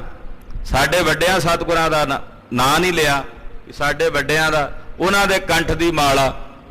ਜਦੋਂ ਧੰਨ ਗੁਰੂ ਰਾਮਦਾਸ ਸਾਹਿਬ ਦਾ ਜ਼ਿਕਰ ਕਰਦੇ, ਗੁਰੂ ਅਮਰਦਾਸ ਸਾਹਿਬ ਦਾ ਵੱਡੇ ਸਤਿਗੁਰੂ ਕਹਿੰਦੇ, ਵੱਡਿਆਂ ਦਾ ਸਨਮਾਨ, ਇਹ ਅਦਬ, ਇਹ ਸਾਡੀ ਸੱਭਿਅਤਾ ਸੀ। ਸਾਡੀ ਜਿਹੜੀ ਸੱਭਿਅਤਾ ਨਾ ਆਹ ਹੈ ਸਾਡੀ ਸੱਭਿਅਤਾ। ਇਹ ਨਹੀਂ ਕਿ ਘਰ ਵਾਲੀ ਵੀ ਪਤੀ ਨੂੰ ਆਈ ਮੋਂਟੀ ਉਰੇ, ਇਦਾਂ ਦਾ ਨਹੀਂ ਸੀ ਕੋਈ ਸਾਡੀ ਸੱਭਿਅਤਾ। ਸਾਡੀ ਸੱਭਿਅਤਾ ਬੜੇ ਅਦਬ ਵਾਲੀ, ਬੜੀ ਉਚੇਰੀ ਸੱਭਿਅਤਾ। ਹੁਣ ਤਾਂ ਰਿਹਾ ਹੀ ਨਹੀਂ ਕੋਈ ਵੱਡੇ ਛੋਟੇ ਦਾ ਲਿਹਾਜ਼। ਛੋਟਾ ਭਰਾ ਵੱਡੇ ਨੂੰ ਨਾਂ ਲੈ ਕੇ ਆਵਾਜ਼ ਮਾਰਦਾ, ਆਈ ਉਹ ਫਲਾਣਾ ਸਿਆਂ ਅਮਕਾ, ਨਾਂ ਵੀ ਸਿਆਂ ਵੀ ਪੂਰਾ, ਸਿੰਘ ਵੀ ਨਹੀਂ ਪੂਰਾ ਲੱਗਦਾ। ਹੋਰ ਹੀ ਪ੍ਰਕਾਰ ਦਾ ਭਾਵ ਸਾਡੇ ਸਮਾਜ ਵਿੱਚ। ਤੇ ਫਿਰ ਕਹਿੰਦੇ ਜੀ ਅਸੀਂ ਮਾਡਰਨ ਹੋ ਗਏ, ਮਾਡਰਨ, ਸਾਡਾ ਯੁੱਗ ਮਾਡਰਨ ਹੋ ਗਿਆ। ਕਿਹੜਾ ਜੀ? ਅਸੀਂ ਬਾਹਰਲੇ ਮੁਲਕਾਂ ਦੀ ਜਿਹੜੀ ਸੱਭਿਅਤਾ ਉਹ ਗ੍ਰਹਿਣ ਕਰ ਲਈ ਹੈ। ਤੋ ਇਹਦੇ ਵਿੱਚ ਵੀ ਆਪਣਾ ਸਨਮਾਨ ਸਮਝਦੇ ਆ, ਅਦਬ ਭਾਵ ਨਹੀਂ ਰਿਹਾ। ਸਤਿਗੁਰੂ ਸੱਚੇ ਪਾਤਸ਼ਾਹ ਮਹਾਰਾਜ ਜੀ ਦਾ ਨਾਂ ਨਹੀਂ ਲੈਂਦੇ ਪੰਜਵੇਂ ਪਾ, ਕਹਿੰਦੇ ਸਾਡੇ ਵੱਡਿਆਂ ਸਤਿਗੁਰਾਂ ਦੀ ਮਾਲਾ ਉਹ ਪਈ ਆ ਚੰਦੂ ਦੇ ਘਰ, ਉਹਦਾ ਜਿਹੜਾ ਮਣਕਾ ਉਹ ਲੈ ਕੇ ਆ। सुन पातशाह त्रासी उर पावा, ਜਦੋਂ ਸਾਹਿਬ ਨੇ ਆਖਿਆ ਨਾ ਬਾਦਸ਼ਾਹ ਲੇਖਾ ਦਾ ਲੈਣਾ ਹੀ ਲੈਣਾ ਅਸੀਂ, ਸੁਣ ਕੇ ਬਾਦਸ਼ਾਹ ਕੰਬ ਗਿਆ, ਉਹਦੀ ਰੂਹ ਕੰਬ ਗਈ, ਡਰ ਗਿਆ। ਹਾਂਜੀ, पट नर चंदू निकट बुलावा, ਉਸੇ ਵੇਲੇ ਬੰਦਾ ਭੇਜ ਕਹਿੰਦਾ ਬੁਲਾਓ ਚੰਦੂ ਨੂੰ ਇੱਥੇ ਸੱਦੋ। गुर कर बिखे सिमरन दिश को, ਔਰ ਸਤਿਗੁਰੂ ਸੱਚੇ ਪਾਤਸ਼ਾਹ ਦੇ ਹੱਥ ਵਿੱਚ ਸਿਮਰਨਾ ਵੇਖਿਆ ਬਾਦਸ਼ਾਹ ਨੇ ਤੇ ਇਸ਼ਾਰਾ ਕੀਤਾ ਉਸ ਵੱਲ, कर शारत पाखियो बच तिसको, ਔਰ ਇਸ਼ਾਰਾ ਕਰਕੇ ਬੋਲਿਆ इनके सम मन काजू होए। ਚੰਦੂ ਨੂੰ ਬੁਲਾ ਲਿਆ। ਚੰਦੂ ਨੂੰ ਬੁਲਾ ਕੇ ਨਾ ਚੰਦੂ ਆ ਕੇ ਖਲੋ ਗਿਆ ਸਾਹਮਣੇ, ਉਹਦੇ ਛੇਵੇਂ ਪਾਤਸ਼ਾਹ ਵੱਲ ਵੇਖੇ, ਬਾਦਸ਼ਾਹ ਵੱਲ ਵੇਖੇ, ਡਰਿਆ ਹੋਇਆ ਮਲੇਛ। ਬਾਦਸ਼ਾਹ ਨੇ ਇਸ਼ਾਰਾ ਕੀਤਾ ਮਹਾਰਾਜ ਜੀ ਦੇ ਸਿਮਰਨੇ ਵੱਲ, ਕਹਿੰਦਾ ਜੀ ਏਦਾਂ ਦਾ ਮਣਕਾ हमको आन दीजिए सोए, ਚੰਦੂ ਤੇਰੇ ਘਰ ਮੈਨੂੰ ਪਤਾ ਲੱਗਾ ਵੀ ਹੈ। ਇਹ ਨਹੀਂ ਕਿਹਾ ਉਹਨੇ ਵੀ ਗੁਰੂ ਸਾਹਿਬ ਦਾ ਸੀ, ਕਹਿੰਦੇ ਸਾਨੂੰ ਪਤਾ ਲੱਗਾ ਵੀ ਤੇਰੇ ਘਰ ਏਦਾਂ ਦੀ ਮਾਲਾ ਪਈ ਹੈ, ਮਣਕਾ ਹੈ, ਉਹਦਾ ਇੱਕ ਮਣਕਾ ਲਿਆ ਆਪਣੇ ਘਰੋਂ। सुन चंदू कर जोरे उचारा, ਚੰਦੂ ਨੇ ਹੱਥ ਜੋੜੇ ਤੇ ਬੋਲਿਆ ਬਾਦਸ਼ਾਹ ਨੂੰ, ਕਹਿਣ ਲੱਗਾ, लीजे इस ते कीमत पारा, ਕਹਿਣ ਲੱਗਾ ਜੀ ਇਹ ਤਾਂ ਕੁਝ ਵੀ ਨਹੀਂ, ਇਹਦੇ ਨਾਲੋਂ ਵੀ ਬੜਾ ਕੀਮਤੀ ਹੈ ਜੀ, ਇਹ ਤਾਂ ਕੁਝ ਵੀ ਨਹੀਂ, ਕਹਿੰਦਾ ਇਹਦੇ ਨਾਲੋਂ ਵੀ ਜ਼ਿਆਦਾ ਕੀਮਤੀ ਹੈ। जाए निकेत खोज में आनो, ਕਹਿੰਦਾ ਜੀ ਮੈਂ ਹੁਣੇ ਗਿਆ ਤੇ ਹੁਣੇ ਆਇਆ, ਮੈਂ ਘਰੋਂ ਲੱਭ ਕੇ ਲਿਆਉਣਾ। जिसमें उजलता सो पहचानो, ਕਹਿੰਦਾ ਬੜੇ ਕੀਮਤੀ ਮਣਕੇ ਹਨ ਜੀ ਉਹ ਜਿਹੜੇ ਮੈਂ ਲੈ ਕੇ ਆਉਣਾ। सुन हजरत की आयस गयो, ਬਾਦਸ਼ਾਹ ਕੋਲੋਂ ਆਗਿਆ ਲੈ ਕੇ ਚੰਦੂ ਬੜੀ ਛੇਤੀ ਨਾਲ ਗਿਆ, जाए सदन में प्राप्त पयो, ਘਰ ਪਹੁੰਚਿਆ ਜਾ ਕੇ। श्री अर्जुन के घर की माला, ਮਹਾਰਾਜ ਪੰਜਵੇਂ ਪਾਤਸ਼ਾਹ ਦੀ ਜਿਹੜੀ ਮਾਲਾ ਸੀ ਇਹਦੇ ਘਰ ਪਈ ਹੋਈ। लियाओ निकास कयो इस काला, ਘਰ ਵਾਲੀ ਨੂੰ ਜਾ ਕੇ ਕਿਹਾ, ਕਹਿੰਦਾ ਲਿਆਓ ਕੱਢ ਕੇ ਜਿਹੜੀ ਪੰਜਵੇਂ ਪਾਤਸ਼ਾਹ ਦੀ ਮਾਲਾ ਸੰਦੂਕੜੀ 'ਚ ਰੱਖੀ ਸੀ। दास गयो जै दुष्ट खजाना, ਜਿੱਥੇ ਇਸ ਦੁਸ਼ਟ ਦਾ ਖਜ਼ਾਨਾ ਪਿਆ ਹੋਇਆ ਸੀ ਉਹ ਸਾਰਾ ਕੁਝ ਰੱਖਿਆ ਹੋਇਆ ਸੀ। खोजत पए न प्राप्त पाना, ਲੱਭਣ ਲੱਗੇ ਪਰ ਉਹ ਮਾਲਾ ਨਹੀਂ ਮਿਲੀ। धरी हुती जिस थान मजारी, ਜਿਹੜੀ ਜਗ੍ਹਾ ਤੇ ਉਹ ਮਾਲਾ ਧਰੀ ਹੋਈ ਸੀ तैते मूखक काट निकारी, ਉੱਥੋਂ ਕਿਤੇ ਚੂਹਿਆਂ ਨੇ, ਜਿਹੜੇ ਚੂਹੇ ਸਨ ਉੱਥੇ ਕਿਤੇ ਆ ਗਏ ਤੇ ਉਹਨਾਂ ਨੇ ਕੁਤਰ ਕੇ ਉਹ ਮਾਲਾ ਉੱਥੋਂ ਕੱਢ ਲਈ ਸੀ। ਮਣ ਕੇ ਲੱਕੜੀ ਦੇ ਸਨ, ਉਹਨਾਂ ਨੇ ਕੁਤਰ ਕੇ ਚੂਰਾ ਕਰ ਛੱਡੀ। ਹਾਂਜੀ, सब मन के पूरन कर डारे, ਸਾਰੇ ਮਣ ਕੇ ਤੋੜ ਭੰਨ ਦਿੱਤੇ। ਚੂਹੇ ਖਾ ਕੇ ਉਹ ਮਾਲਾ ਨੂੰ ਉਹਨਾਂ ਨੇ ਕੁਤਰਾ ਕਰ ਛੱਡਿਆ ਉਸ ਮਾਲਾ ਦਾ। परी किरच कुछ तहां निहारे, ਉੱਥੇ ਜਿਹੜਾ ਉਹ ਮਾਲਾ ਦੇ ਜਿਹੜੇ ਟੁਕੜੇ ਜੇ ਸਨ ਮਣਕਿਆਂ ਦੇ ਉਹ ਕੁਤਰੇ ਹੋਏ ਉਹ ਪਏ ਵੇਖੇ। आए दास ने बात सुनाई, ਉਹ ਲੈ ਆਂਦੇ ਜਿਹੜੇ ਪਏ ਸੀ ਇਕੱਠੇ ਜੇ ਕਰਕੇ ਚੰਦੂ ਨੂੰ ਲਿਆ ਕੇ ਦਿੱਤੇ। सो मूखक ने कतर गवाई, ਕਹਿੰਦੇ ਦੀਵਾਨ ਜੀ ਇਹ ਤਾਂ ਚੂਹਿਆਂ ਨੇ ਸਾਰੀ ਖਤਮ ਕਰ ਦਿੱਤੀ ਹੈ। ਆ ਵੇਖੋ ਜੀ ਚੂੜਾ ਹੀ ਬਚਿਆ ਹੈ। ਸਾਬਤ ਮਨ ਕਾ ਏਕ ਨ ਰਹਿਓ ਇੱਕ ਵੀ ਸਾਬਤ ਮਣਕਾ ਨਹੀਂ ਹੈ। ਖੋਦੀ ਖੁੱਡ ਨਾ ਕੈਸੇ ਲਇਓ ਕਹਿੰਦਾ ਖੁੱਡ ਪੁੱਟੋ ਜਿਹੜੇ ਕੋਈ ਨੇੜੇ ਤੇੜੇ ਚੂਹੇ ਨੇ ਕਿਤੇ ਖੁੱਡ ਚੋਂ ਨਿਕਲ ਆਵੇ ਇੱਕੋ ਨਾਲ ਹੀ ਆਪਣੀ ਗੱਲ ਬਣ ਜਾਣੀ। ਜੇ ਕਿਤੇ ਨਾ ਮਿਲੀ ਗੁਰੂ ਜੀ ਵੀ ਉੱਥੇ ਬੈਠੇ ਖਬਰੇ ਉੱਥੇ ਕੀ ਗੱਲ ਹੋਈ ਕੀ ਨਹੀਂ ਹੋਈ ਮੈਂ ਕਾਬੂ ਆ ਜਾਣਾ ਬਾਦਸ਼ਾਹ ਦੇ ਉਹਦੇ ਗੁੱਸੇ 'ਚ ਆ ਜਾਣਾ। ਹਾਂਜੀ ਨੈ ਚੰਦੂ ਕੈ ਚਿੰਤ ਵਿਸਾਲਾ ਚੰਦੂ ਨੂੰ ਬੜੀ ਚਿੰਤਾ ਇਹਨਾਂ ਨੇ ਲੈ ਕੇ ਉੱਥੇ ਸੱਬਣਾ ਸੁੱਬਣਾ ਜਿੰਨੀਆਂ ਸੀ ਜਿਉਂ ਖੁੱਡਾਂ ਪੁੱਟਣ ਲੱਗੇ ਟੋਏ ਮਾਰ ਦਿੱਤੇ ਪਰ ਕਿੱਥੇ ਲੱਭੇ। ਕਹਿੰਦੇ ਪ੍ਰਾਪਤ ਹੋਏ ਇਸ ਕਾਲਾ ਸੋਚਦਾ ਕਿੱਥੋਂ ਮਿਲੇ ਹੁਣ ਇਦਾਂ ਦਾ ਮਣਕਾ। ਮਣਕਾ ਇੱਕ ਦੇਨੋ ਕਰ ਆਇਓ ਇੱਕੋ ਹੀ ਮਣਕਾ ਦੇਣਾ ਸੀ ਬਾਦਸ਼ਾਹ ਨੂੰ। ਲਖੇਸ਼ਾ ਇਨਕੂਰ ਅਲਾਇਓ ਤੇ ਮੈਂ ਤਾਂ ਕਹਿ ਵੀ ਆਇਆ ਵੀ ਜੀ ਪਈ ਆ ਮਾਲਾ ਮੇਰੇ ਕੋਲੇ ਤੇ ਹੁਣ ਜੇ ਨਾ ਦਿੱਤੀ ਤੇ ਉਹਨੇ ਕਹਿਣਾ ਵੀ ਚੰਦੂ ਝੂਠ ਬੋਲਦਾ। ਵਿਗੜ ਨਾ ਜਾਏ ਬਾਰਤਾ ਮੇਰੀ ਕਿਤੇ ਮੇਰੀ ਗੱਲ ਵਿਗੜ ਨਾ ਜਾਏ ਬਾਦਸ਼ਾਹ ਨਾਲ। ਅਠੇ ਬਾਜ਼ਾਰ ਦਾਸ ਤਿਸ ਬੇਰੀ ਇਹਨੇ ਛੇਤੀ ਨਾਲ ਨੌਕਰ ਭੇਜੇ ਵੀ ਨੇੜੇ ਤੇੜੇ ਜਿਹੜੇ ਕੋਈ ਦੁਕਾਨਾਂ ਨੇ ਜਿੱਥੋਂ ਕਿਤੋਂ ਮਿਲਦਾ ਸੀ ਇਹ ਸਮਾਨ ਵੀ ਉੱਥੇ ਜਾ ਕੇ ਪਤਾ ਕਰੋ। ਧਨੀ ਬਨਕ ਗਨ ਨਿਕਟ ਪਠਾਏ ਜਿਹੜੇ ਕੋਈ ਧਨੀ ਸ਼ਾਹੂਕਾਰ ਰੱਖਦੇ ਇਦਾਂ ਦੀਆਂ ਮਲਾਵਾਂ ਉਹਨਾਂ ਕੋਲ ਭੇਜਿਆ। ਦਿਓ ਮਨ ਕਾ ਮੁੱਲ ਲਿਓ ਮਨ ਭਾਏ ਕਹਿੰਦੇ ਜਿੰਨਾ ਮਨ ਭਾਉਂਦਾ ਮੁੱਲ ਚਾਹੀਦਾ ਇੱਕੋ ਮਣਕਾ ਚਾਹੀਦਾ ਇਦਾਂ ਦਾ। ਦਿੱਲੀਪੁਰ ਮੈਂ ਨਰਗਨ ਫੇਰੇ ਮਿੰਟਾਂ ਸਕਿੰਟਾਂ 'ਚ ਇਹਨੇ ਦੀਵਾਨ ਸੀ ਆਖਰਕਾਰ ਨੌਕਰ ਚਾਕਰ ਬਹੁਤ ਮਿੰਟਾਂ ਸਕਿੰਟਾਂ 'ਚ ਫੇਰ ਦਿੱਤੇ ਚਾਰੇ ਪਾਸੇ। ਆਨ ਕੇ ਤਖਤੈ ਹੀਰੇ ਬਹੁਤ ਥਾਵਾਂ ਤੇ ਜਾ ਕੇ ਵੇਖਿਆ ਭਾਲ ਕੀਤੀ ਪਰ ਉਦਾਂ ਦਾ ਮਣਕਾ ਨਾ ਮਿਲੇ। ਗੁਰੂ ਸਿਮਰਨੇ ਸਾਹਮਣੇ ਪਾਵੇ ਉਦਾਂ ਦੇ ਸਿਮਰਨੇ ਵਰਗਾ ਮਣਕਾ ਨਹੀਂ ਮਿਲਿਆ। ਕਰੇ ਸ਼ਿਗਰਤਾ ਬੌਰ ਪਠਾਵੇ ਫਿਰ ਕਹਿੰਦਾ ਛੇਤੀ ਜਾਓ ਹੋਰ ਥਾਂ ਤੋਂ ਪਤਾ ਕਰੋ। ਧਨੀ ਨਰਨ ਕੈ ਨਿਕਟ ਸਿਧਾਰੇ ਬੜੇ ਧਨੀ ਸ਼ਾਹੂਕਾਰਾਂ ਦੇ ਕੋਲ ਭੇਜੇ ਬੰਦੇ। ਕਰ ਜਵਾਹਰੀ ਫਿਰਤ ਨਿਹਾਰੇ ਜਿਹੜੇ ਜੌਹਰੀ ਸਨ ਉਹਨਾਂ ਦੇ ਘਰ ਵੀ ਭੇਜ ਕੇ ਬੁਲਾ ਕੇ ਵੇਖਿਆ। ਜੈ ਕੈ ਧਾਏ ਥਕੇ ਨਰ ਬ੍ਰਿੰਦ ਭੱਜ ਕੇ ਥੱਕ ਗਏ ਹਾਰ ਗਏ ਪਰ ਕਿਤੋਂ ਉਹ ਜਿਹਾ ਮਣਕਾ ਨਹੀਂ ਮਿਲਿਆ। ਕਿਤੋਂ ਨ ਪ੍ਰਾਪਤ ਤਿਨ ਮਾਨਿੰਦ ਉਦਾਂ ਦਾ ਮਣਕੇ ਦਾ ਲਿਆਵਣ ਪਰ ਉਦਾਂ ਦਾ ਨਾ ਮਿਲੇ ਜਿਹੜਾ ਗੁਰੂ ਹਰਗੋਬਿੰਦ ਸਾਹਿਬ ਜੀ ਦੇ ਹੱਥਾਂ ਵਿੱਚ ਸੀ ਮਾਲਾ ਉਦਾਂ ਦਾ ਮਣਕਾ ਨਹੀਂ ਮਿਲਿਆ। ਪਇਓ ਸ਼ਾ ਕੋ ਸ਼ੋਕ ਵਿਸਾਲਾ ਚੰਦੂ ਬੜਾ ਸ਼ੋਕ ਵਿੱਚ ਦੁਖੀ ਹੋਇਆ। ਕਰਤ ਪ੍ਰਤੀਖਨ ਭਾਚਿਰ ਕਾਲਾ ਉਧਰ ਬਾਦਸ਼ਾਹ ਉਡੀਕ ਰਿਹਾ ਵੀ ਆਇਆ ਨਹੀਂ ਚੰਦੂ। ਉਹ ਹੋਰ ਜ਼ਿਆਦਾ ਖਿਜ ਰਿਹਾ ਕਿ ਗੁਰੂ ਪਾਤਸ਼ਾਹ ਜੀ ਨੇ ਵੀ ਵਚਨ ਕਰ ਦਿੱਤੇ ਨਾ ਵੀ ਲੇਖਾ ਉਹ ਡਰਿਆ ਹੋਇਆ ਬਾਦਸ਼ਾਹ ਵੀ ਇਹ ਤਾਂ ਕਿਤੇ ਇਦਾਂ ਦਾ ਵਚਨ ਕਰ ਰਹੇ ਖਬਰੇ ਕੀ ਹੋ ਜਾਏ ਮੇਰੇ ਨਾਲ। ਉਹ ਅਧਿਆਤਮਿਕ ਤੌਰ ਤੇ ਡਰ ਰਿਹਾ ਸੀ। ਸਤਿਗੁਰਾਂ ਨੇ ਜਿਹਦੇ ਅੰਦਰ ਡਰ ਪਾਉਣਾ ਪਾ ਦੇਣਾ ਜਿਹੜੇ ਨੂੰ ਨਿਰਭੈਤਾ ਦੇਣੀ ਉਹਨੂੰ ਨਿਰਭੈਤਾ ਦੇ ਦੇਣੀ। ਇਹ ਗੁਰੂ ਸਾਹਿਬ ਦੇ ਹੱਥ 'ਚ ਹੀ ਆ। ਉਹਨੂੰ ਡਰ ਪਾ ਦਿੱਤਾ ਸਾਹਿਬ ਸੱਚੇ ਪਾਤਸ਼ਾਹ ਨੇ। ਪਠਿਓ ਅਪਰ ਨਰ ਲਿਆਓ ਹਕਾਰੀ ਉਹਨੇ ਬੰਦਾ ਭੇਜਿਆ ਵੀ ਆਇਆ ਨਹੀਂ ਚੰਦੂ ਛੇਤੀ ਲਿਆਓ ਬੁਲਾ ਕੇ ਸਤਿਗੁਰੂ ਜੀ ਬੈਠੇ ਹਨ। ਕਿਮ ਚੰਦੂ ਕੋ ਲਾਗੇ ਆਵਾਰੀ ਚੰਦੂ ਨੂੰ ਕਿਉਂ ਦੇਰੀ ਲੱਗੀ ਆ ਵੇਖੋ ਰਾਜ ਮਰ ਮੁਕਤਾ ਨਹੀਂ ਗਿਆ ਕਿਤੇ। ਹਾਂਜੀ ਅਬ ਲੋ ਕਿਉਂ ਨੇ ਆਵਨ ਕੀਓ ਆਇਆ ਕਿਉਂ ਨਹੀਂ ਚੰਦੂ ਹਾਲੇ ਤਾਈ। ਕਿਉਂ ਨਾ ਸਦਨ ਤੇ ਲਿਆਵਤ ਪਇਓ ਉਹ ਕਿਉਂ ਨਹੀਂ ਆਇਆ ਹਾਲੇ ਘਰ ਹੀ ਗਿਆ ਘਰ ਨਾਲ ਹੀ ਸੀ ਉਹਦਾ ਇੰਨਾ ਟਾਈਮ ਕਿਉਂ ਲਾ ਦਿੱਤਾ। ਗਇਓ ਦੂਰ ਤਿਸ ਕੇ ਆਵਾਸੇ ਇੱਕ ਨੌਕਰ ਭੱਜਿਆ ਹੋਇਆ ਚੰਦੂ ਦੇ ਘਰ ਆਇਆ। ਗਇਓ ਸ਼ਾਹ ਕੋ ਕੀਨ ਪ੍ਰਕਾਸ਼ੇ ਲੱਗਾ ਬਾਦਸ਼ਾਹ ਸਲਾਮਤ ਯਾਦ ਕਰਦੇ ਦੀਵਾਨ ਜੀ ਆਏ ਨਹੀਂ ਤੁਸੀਂ ਬੈਠੇ ਹੋ। ਹਲੇ ਉਹ ਪਹੁੰਚਿਆ ਇਹਨਾਂ ਨੂੰ ਪਿੱਛੇ ਇੱਕ ਹੋਰ ਆ ਗਿਆ ਦੀਵਾਨ ਜੀ ਆਏ ਨਹੀਂ ਤੁਸੀਂ ਬਾਦਸ਼ਾਹ ਬੁਲਾ ਰਿਹਾ। ਕਰਤ ਸ਼ਿਗਰਤਾ ਨਿਕਟ ਹਕਾਰਤ ਬੜੀ ਕਾਹਲੀ ਕਰਦਾ ਤੇ ਤੁਹਾਨੂੰ ਆਪਣੇ ਕੋਲ ਸੱਦਦਾ। ਤੁਮ ਕਿਮ ਬੈਠੇ ਚਿੰਤਨ ਧਾਰਤ ਉਹ ਤਾਂ ਏਦਾਂ ਬੈਠਾ ਜਿਵੇਂ ਤੈਨੂੰ ਫਿਕਰ ਹੀ ਨਾ ਹੋਵੇ। ਕਹਿੰਦੇ ਏਦਾਂ ਬੰਦੇ ਦੇ ਬੰਦਾ ਆ ਕੇ ਬੁਲਾਈ ਜਾਵੇ ਚੱਲ ਛੇਤੀ ਚੱਲ। ਚੰਦੂ ਵੇਖੇ ਵੀ ਹੁਣ ਮੈਂ ਬੰਦੇ ਉਡੀਕਦਾ ਵੀ ਕਿਤੋਂ ਮਿਲ ਜੇ ਕੋਈ ਉਦਾਂ ਦਾ ਮਣਕਾ ਲੱਭਿਆ ਨਹੀਂ। ਬਾਦਸ਼ਾਹ ਦੀ ਕਚਹਿਰੀ 'ਚ ਚੰਦੂ ਆਇਆ। ਮਹਾਰਾਜ 6ਵੇਂ ਪਾਤਸ਼ਾਹ ਦੇ ਹਵਾਲੇ ਕਰ ਰਿਹਾ ਬਾਦਸ਼ਾਹ। ਉਹ ਕਥਾ ਆਪ ਜੀ ਅਗਲਿਆਂ ਪ੍ਰਸੰਗਾਂ 'ਚ ਸਰਵਣ ਕਰੋਗੇ। ਗਰੀਬ ਨਵਾਜ ਸਤਿਗੁਰੂ ਜੀ ਦਾ ਪਵਿੱਤਰ ਇਤਿਹਾਸ ਕਥਨ ਕਰਦਿਆਂ ਹੋਈਆਂ ਭੁੱਲਾਂ ਚੁੱਕਾਂ ਦੀ ਖੇਮਾ। ਸਾਧ ਸੰਗਤ ਜੀ ਬੇਨਤੀ ਹੈ ਕਿ ਜੋ ਨਾਭਾ ਦਿਵਸ ਮਹਾਰਾਜਾ ਰਿਪੂ ਦਮਨ ਸਿੰਘ ਜੋ ਬੜਾ ਗੁਰਮੁਖ ਰਾਜਾ ਹੋਇਆ ਨਾਭੇ ਰਿਆਸਤ ਦਾ ਅੰਗਰੇਜ਼ਾਂ ਦੇ ਸਮੇਂ ਇਸ ਰਾਜੇ ਨੂੰ ਰਾਜ ਭਾਗ ਦੀ ਗੱਦੀ ਤੋਂ ਲਾਹ ਕੇ ਨਜ਼ਰਬੰਦ ਕਰ ਲਿਆ ਗਿਆ ਸੀ। ਤਾਂ ਉਸ ਵੇਲੇ ਪੰਥ ਨੇ ਇਕੱਤਰ ਹੋ ਕੇ